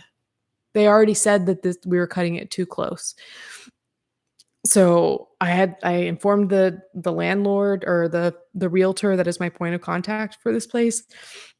And she said she'll tell the owners, but I haven't heard back. But like, what are they gonna do? If I can't move out, I can't move out. But like, it's fucking stressful. That's what I've been dealing with. Thankfully, I've been like my base is in a really good place. Thankfully, I've learned how to take good care of myself. And part of like this whole, sorry, I get like itchy on my legs. When I'm like sitting for too long and talking, I just get like fidgety. Um, and totally lost my train of thought. My mental health. I had to get to a place where, and I'm not perfect. I'm not like, I'm not there 100%, and I don't know that I ever will be, but I had to come to a place where I had to like learn how to fight all of the like knee jerk reactions to things and learn how to just accept things for how they are and accept people for what they're doing. I don't have to like them, but I have to just accept that they are going to do what they're going to do. They're going to say the things that they're going to say. Like somebody is talking shit about me right now. Like it's happening. I can say that with almost certainty to you guys. Especially on the nights when I stream. Like there could be somebody live tweeting, like hate tweeting about me right now. And it kind of gets to a point where like it used to have the typical reaction to it all, where it's like, because I used to be friends with the people who like love to fight, right? And so like I used to be like, okay, let's go to Twitter, let's go, like let's go. I can teach a bitch on Twitter, right? But then like I had to stop and be like, that's probably not going to help the situation. So you're going to have to sit on your hands for 3 months. You're gonna have to sit on your hands for 3, 4, 5 months, and over time, you learn to feel differently about certain things, if that makes sense. Like, um, the things so I'll be totally honest with you guys. Like, I used to feel like I would see a mean comment, and that shit used to just incite, like, a little flight of panic, like a little just a anxiety attack in a comment. And it was really hard. It was really hard for, like, 2 years, of being a YouTuber, and, especially coming back, you go through a scandal, because your reputation is on the rocks, a bunch of people leave you and say that you're a bad friend and, say whatever they say about you with whatever lacking backup or whatever. But then come having to have the strength to come back and put your face in front of the public again, and then just, like, allowing whatever criticism, not even just criticism's fine, but allowing it's annoying when it's not accurate. That's what's annoying, but I can't fight it back. Like, I'm like, with this new, like, kind of, like, MO that I have, like, I'm not fighting it. Like, I'll express my opinions on certain things generally, on these streams and stuff, but I won't, like, fight the people who are, like, calling me out by name or, like, just very overtly talking about me publicly. I just let them do it. Just, like, it's a Bible teaching, but, like, you kind of turn the other cheek. And it's not necessarily for their sake, it's for your sake. And it's kind of an understanding that, like, you're responsible for yourself, and you have to accept that you're not a perfect person. But also accept that you're just a very different person from everybody else, and everybody has a different reaction to things. And people are just going to do what people are going to do, and then they have all the reasons that they do what they do. You have the reasons you do what you do. They have the reasons they do what they do. They have their reasons that they believe that you are certain things that you may not be. um, Again, like I said, if you don't like somebody, then you can come across a neutral piece of information, like Gabby Hanna saying, get a hobby. The hobbies are great. And then you can pathologize that because you don't like the person. And I knew I was doing that for a while. And so it's like, why am I going to be surprised if the people that were my friends are doing those very things that I was also doing? Like, maybe not to that degree, but that I was doing too. Like, somebody says the sky is blue and you go like, oh, look at this bitch being manipulative, right? Like, that's kind of how the Twitter way. And so I'm sorry guys, like, for anybody, I hope some people are interested in this, but I'm just kind of, like, going on about, honestly, like, this journey now that somebody asked. Um, but yeah, let's see, do you take requests about topics that listeners want to hear? Absolutely, Lynn. Hello@helloleash.com is my email address. So feel free to shoot over topic ideas. If it's something that I have something to say on, then I likely will talk about it. If it's something that I don't know, because I've got to feel passionate about something in order to talk about it. But if you have, like, questions, absolutely. Um, what was I saying? One moment. Let me take a sip. So, so yeah, I've had to learn to accept that, like, people are going to do what people are going to do. I can't change it. Um, and you kind of just, you have to, like, it's got to, basically the changes that you have to make in order to get there have to be bigger than Twitter, bigger than YouTube, bigger than the internet. It has to be in general. You have to be like, look, again, serenity prayer is another, like, prayer thing, whatever. Serenity prayer, we talked about it. It's just a filing system in your brain. Change the things you can, accept the things you can't. Like, and I just have to accept that, like, people are going to do what people are going to do. This is what people do. And now I'm the target sometimes. And I just have to let it be. Just let it fucking be. I got my tattoo. Let it be. Let it be. And and it sucks at first because, like I said, it kind of feels like you're just sitting on your hands and just going, yeah, but they're saying this about me and they're saying that about me and it's not true and people believe them and da, da, da, da. And everybody has a right to defend themselves. So I don't hold it against anybody who in that position does go out and defend themselves. And there were some things where I had to, like, no, I got to clarify this because this is actual defamation that's, like, actually impacting, like, my platform, my income, my reputation, everything. Um, but for the most part, you just kind of have to let people talk shit about you. You got to let people dislike you. You got to let people twist your words. You got to let people misrepresent experiences that they've had with you, even if you went so far as to fucking save their life from a relapse or whatever, and then they can talk shit on you or whatever.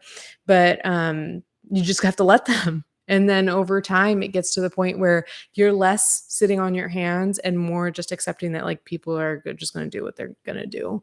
And it's just the world we live in, and parts of it are shitty. And like at the end of the day, it doesn't really have to be a big part of my life. Like, why is some random person in like Idaho, like that I've never met before? Why do they why do they necessarily have to why do they I have to give them this much of myself, you know? So it's difficult because you have to fight your own like natural urges, but you get to a point where you kind of get to just accept that like I ask not to see the things, and then every now and then people show me like what people are saying, and then that's when I have to do the whole like part of me wants to react, but I know that I shouldn't. But you know, it's just like whatever. All I can do is just like work with what I have and the people that I have and the people I want to be around, and try to invite more of those people around me and try to do the things that I love more. And that's it. Like all I can do is do my best. That's all I can do is do my best. And if I'm doing my best, then like whatever shit people want to say about me doesn't matter. So, can I ask if you've ever wondered if you have BPD? I don't believe so, because I don't have I've heard a lot of people talk about BPD. I've noticed that a lot of people who don't like me have BPD, or like a lot of the people that I've met online that have BPD tend to not like me. Me and Amber, and we noticed that when we had our podcast. But like a lot of the like rejection sensitivity and stuff like that, I just don't have. Um, if anything, like what's been most consistent has been the autism possibility.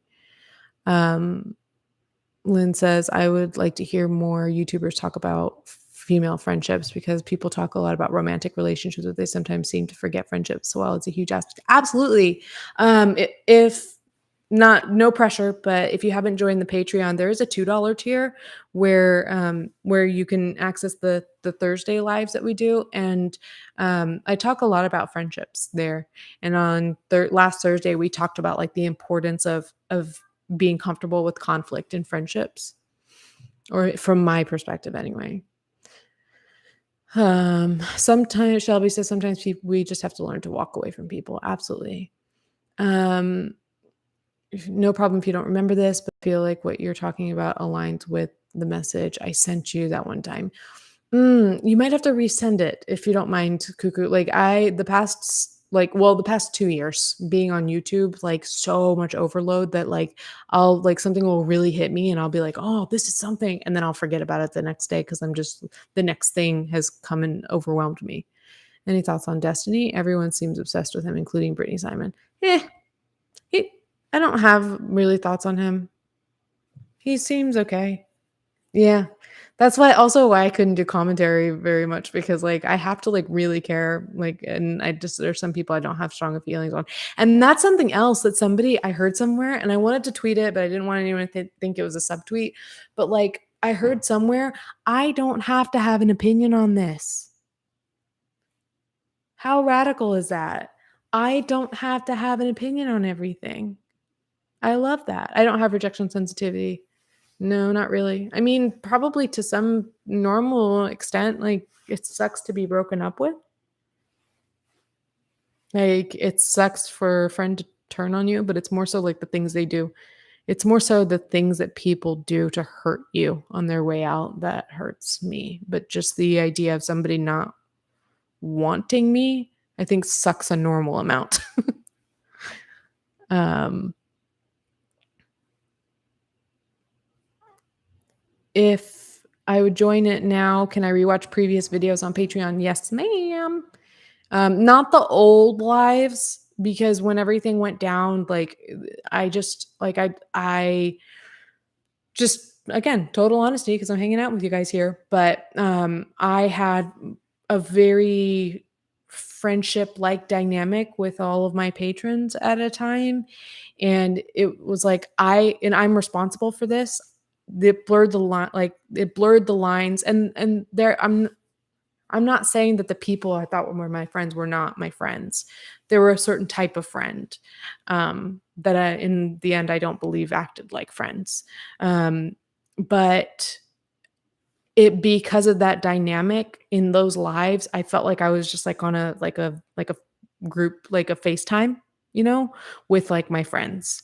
And so I would share like my opinions on things that people now or people later who wanted to be like a mole in my Discord would want to go in and try to find something to like out me with, and people were posting my Patreon to Twitter, and I felt uncomfortable about that because I had shared so much with the people that were my friends.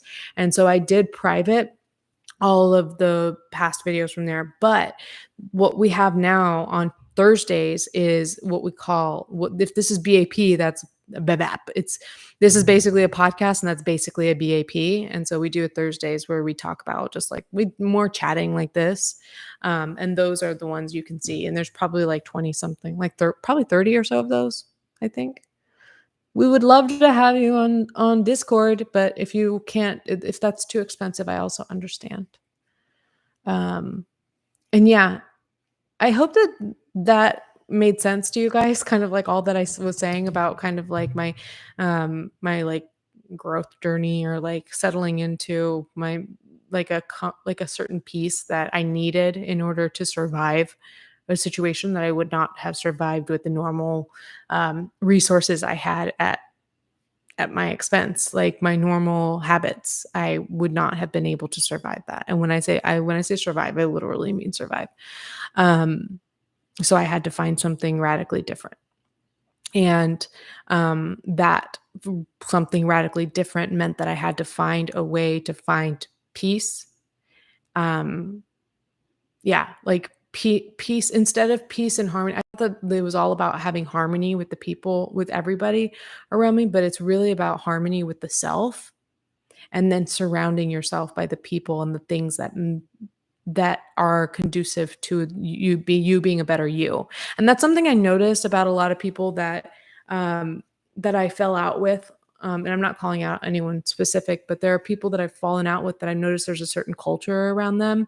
And I did talk to, if you guys are wondering, that one YouTuber that I talk to sometimes, we did talk about this, like how like there's a certain type of person that like you can be friends with, but then like, and then like the, mental illness, for example. Oh, my heart hurts.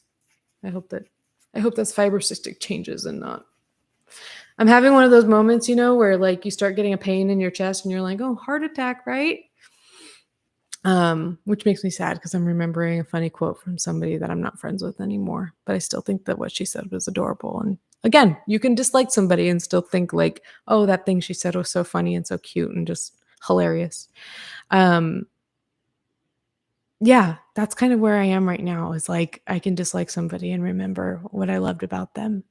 Um, but yeah, there was kind of a culture where mental illness became the norm, and that was a wonderful thing to normalize, like to reduce the stigma around mental illness, right? That's a good thing. But the problem is that, and that YouTuber, I like how quoting her in that, saying that mental illness shouldn't be the norm, recovery should be the norm. And I think that's where I don't agree with a lot of like, bitey Twitter is what I'll call it. Um, is that it's got a lot of people that are like, yes, mental health awareness, mental health awareness, mental health awareness. But then it's like, but what are we doing to get better? Finding other people that like love us and our mental illnesses, but there's no getting better at dealing with what we're dealing with. And it's all kind of part of this like victim mentality. And I've heard, again, people say shit about me that's not true. One of the things they say, I have heard, I don't hear it a lot, but like, oh, like always a victim, can't take criticism. And it's like, that's absolutely not true because one of the things about me is that I've been able to grow, and you cannot grow with a victim mentality because that's disempowering. That's something I think I shared on Patreon. It's disempowering to hold a victim mentality, to be like, well, like say I did say like I'm autistic and so like things are hard for me, and people just need to fucking accept that. Also, I am a person of color. That's something that people that Biden Twitter just doesn't accept about me. And I could fight for that. If I really wanted my victim status card, I could fight for all these things and be like, "Hey, I am disabled. I am a person of color. I am a woman. I am disempowered in all the same ways that many of you are." But I don't fight for that. I don't. I don't. I fight for ways to empower myself and to be around the people that make me feel empowered. And we, like, as cheesy as it sounds, I don't care. We sit around and we, instead of jerking each other off while we cry, like with our tears, we sit around and we talk about ways that we can make our lives better. And that is on fact period, whatever the kids say. That is on facts. Like fucking get up and make tidy your bed. I'm not going to sit around and be like, "Oh, but I've got, this and that prevents me from having the motivate." Of course, none of us feel motivated to make the bed, you know? And that's everybody's different, but those are just not the people that I get along with the best anymore. And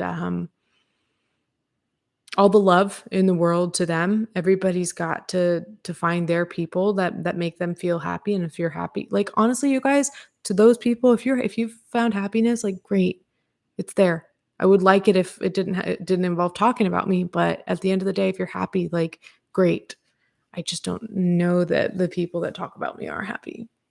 So I maybe said too much. Fact period. Yes, very Gen Z. um Let me see. I want to see what you guys are saying. Yeah, so if you are thinking about joining the Patreon, I mean, expect to be around people who who are just pretty nice. Pretty nice, but we're not looking to fight.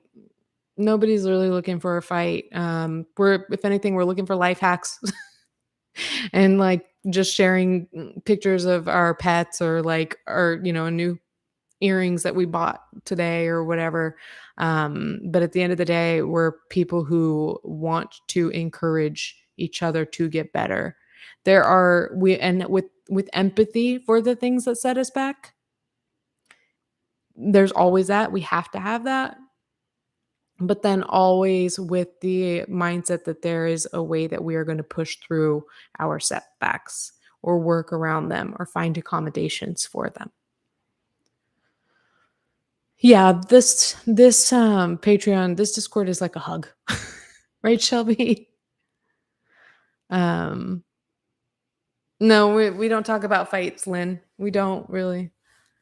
Um, so I'll tell you before I go about the dream that I was having and the little conversation I was having with Rosie that I thought was interesting. Um, so I've been stressed with house stuff, of course. Also, my hands have been falling asleep at night. That stresses me out too, especially when I wake up in the morning and I can't feel my hands. And I'm not getting the best sleep because I've been stressed out. Like that's why I was saying, like I woke up and I was in rough shape. Um, and Jake keeps like in the middle of the night will like adjust my pillows and stuff. And he's like, I wake up and he's like sitting over me with a pillow. And I'm like, and he's like, babe, your neck is all like messed up. And he was like, you gotta sleep like this. So there's something about how I'm sleeping. I think if we get a bigger bed, then I'll be able to like contort in the way that makes me more comfortable. But there's something about how I'm contorting in our queen where I think my neck is being scrunched and it's like causing possibly nerve damage. So I'm going to go to the doctor about that. But so I've got that going on, and then like I said, the house and taxes and all this. So I've been having just stressful sleep. And then I had a dream last night. All right, Arte, Zach. Thanks for the combo. Thanks for the challenge too. Um We're about to end anyway here soon, but, yeah, I and then I had a dream. This will be repetitive to you, Rosie, because I told Rosie about it. But I had a dream last night, and it was very like I described it as very like Indiana and the Temple of Doom. Like it was getting in that going in that direction, or also like Lord of the Flies a little bit too. Like all of that kind of like feel like right before I woke up. And it all started with I was saying that it was like a little cottage that was like on a tiny little farm slash garden. Like it was all just like little outside gardening. And then there were these big holes in the earth. And it went down into something. And people were going in there and animals were going in there. And at one point I saw a fox. And for a moment, and I was talking about cats, and then I saw it and I was like, but also the dog family. And I looked at it and it was, like, a little tentative, and I was a little tentative, but then otherwise, like, it was not threatening, and I think it was just making sure I was not threatening, and I love foxes. So, but then we go into this we're going into this underground. I don't remember if maybe that was in the underground area, but it was so these holes were, like, getting so big that I remember my dad was there, and there were horses going in there, and I was like, "What the fuck?" Like, horses going into this underground there's a cottage right above us, and, my dad's like, "Yeah, there's room for parking in there." And, ugh, sorry. There's also my dad has, like, a neighborhood fox that he loves. My dad takes videos of foxes there. But, and then what happened? So, then we're down there and, like, people are, like, picking up these, like, weird looking mushrooms and then just eating them, and I'm like, "What are you doing?" And they're like, "I have to eat the mushrooms, and I don't even like mushrooms," but then, like, I don't even know what kind of mushroom this is. And it was, like, there was this and you go inside and there's this, like, huge cave. And I'm like, This I don't like this energy." And thankfully, I woke up, but, um, that's where I was all stressed out about that, and then I was talking to Rosie asked me okay, 2 things.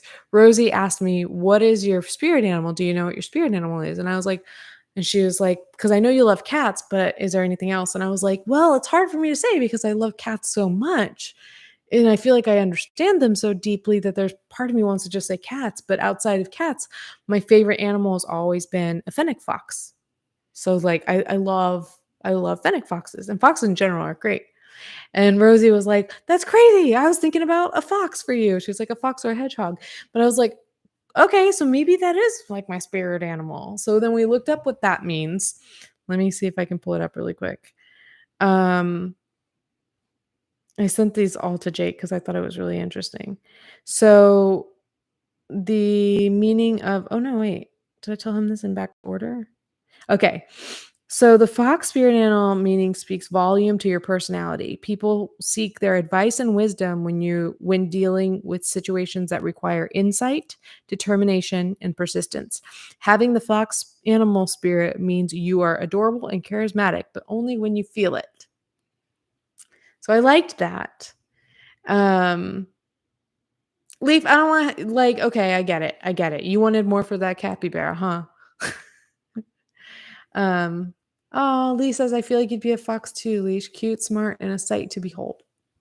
Thank you. Coffee bean, if you knew my height, you would not think so. I am 5'3". I used to be 5'3.5", but not now 5'3". But I did say that I think Jake said that he said it really boils down anything to that. And then I also my dream. 'Cause, like, Rosie thought that it from where she looked it up, said that it meant danger, and I was like, "Please don't let it mean danger." And I looked it up and it said and it's so funny because I wrote down almost this exact message on a Post-it on my computer to remember. But it says, "Seeing a fox in your dream can symbolize good foresight and knowledge. It means that you can deal with problems coming your way because you know how to solve them. However, the dream could also bring a negative connotation as a fox could signify a cheating partner," which is not the case with us. So, but I'm like, "Oh, so I've got all this stress, but perhaps this symbolism in this dream means that I can deal with it. Like, I can deal with whatever's coming my way. And that is like a message that I reminded myself of. So it's like just all these things just kind of tied together. It was kind of crazy. All the love in the world for your love for the capybara leaf.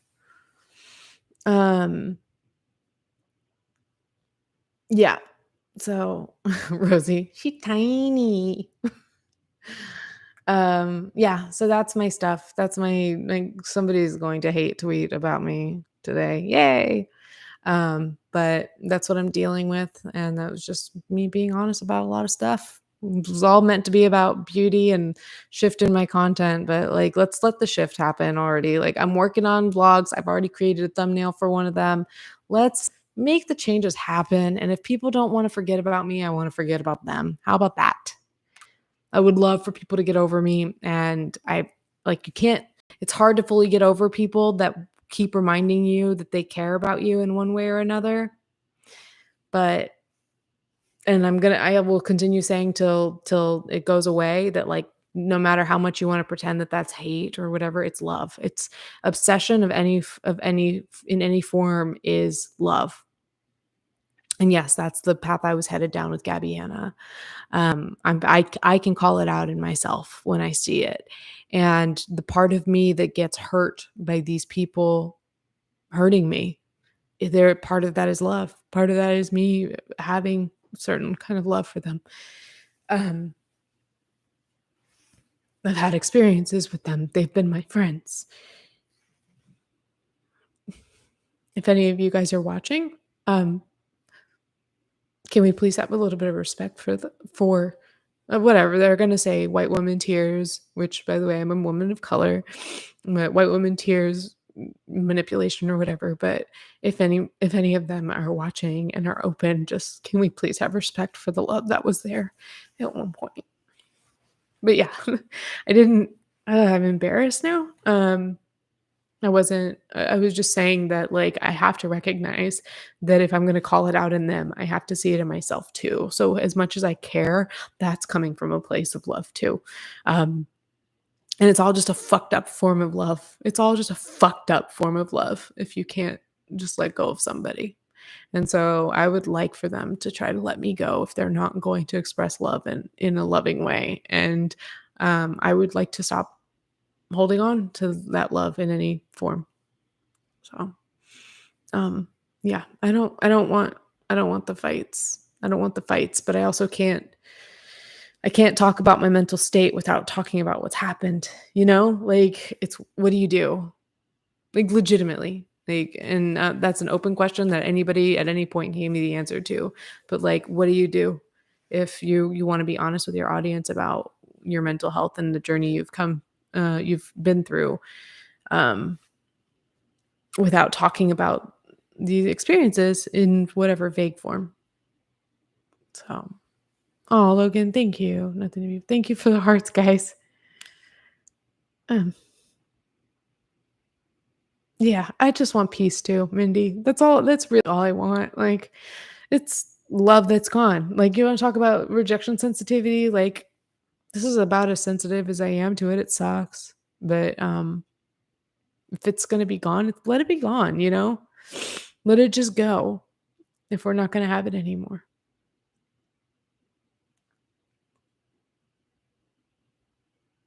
Thank you, Elise. Thank you, Colleen, Elise, Mindy, Cuckoo, Logan, Rosie. You guys are so sweet. Oh my gosh, I don't deserve this. Thank you, Shelby. Thank you, Lynn. And welcome, Lynn. I think you're pretty new, right? Uh, Coffee Bean says, someone passionate in the field of ed psych. I know what you mean there.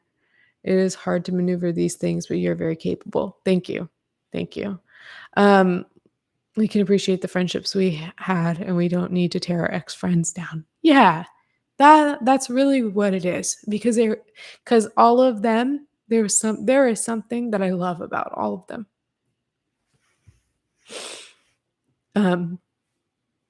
And that's on facts period. There is something I love about all of them and those things didn't change just because we fell out. You know?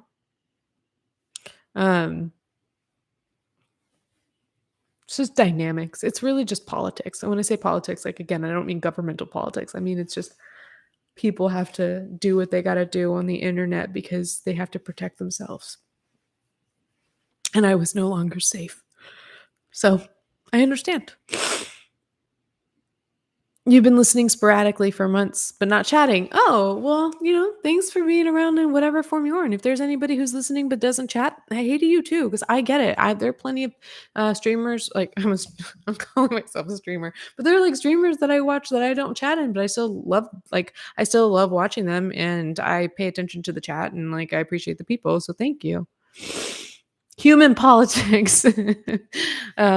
Rachel, yeah, like social friendship politics. Like that's what I mean. Like, but it also like Twitter, internet politics. That is definitely a thing. There's like like you are whoever you're associated with, you are branded all the same things that they're branded, and like you have to like announce whoever you associate with, you endorse, and you endorse their behavior, and then blah blah blah, and like you have to like there's all these like weird politics that's like it's not like normal friendships in the real world.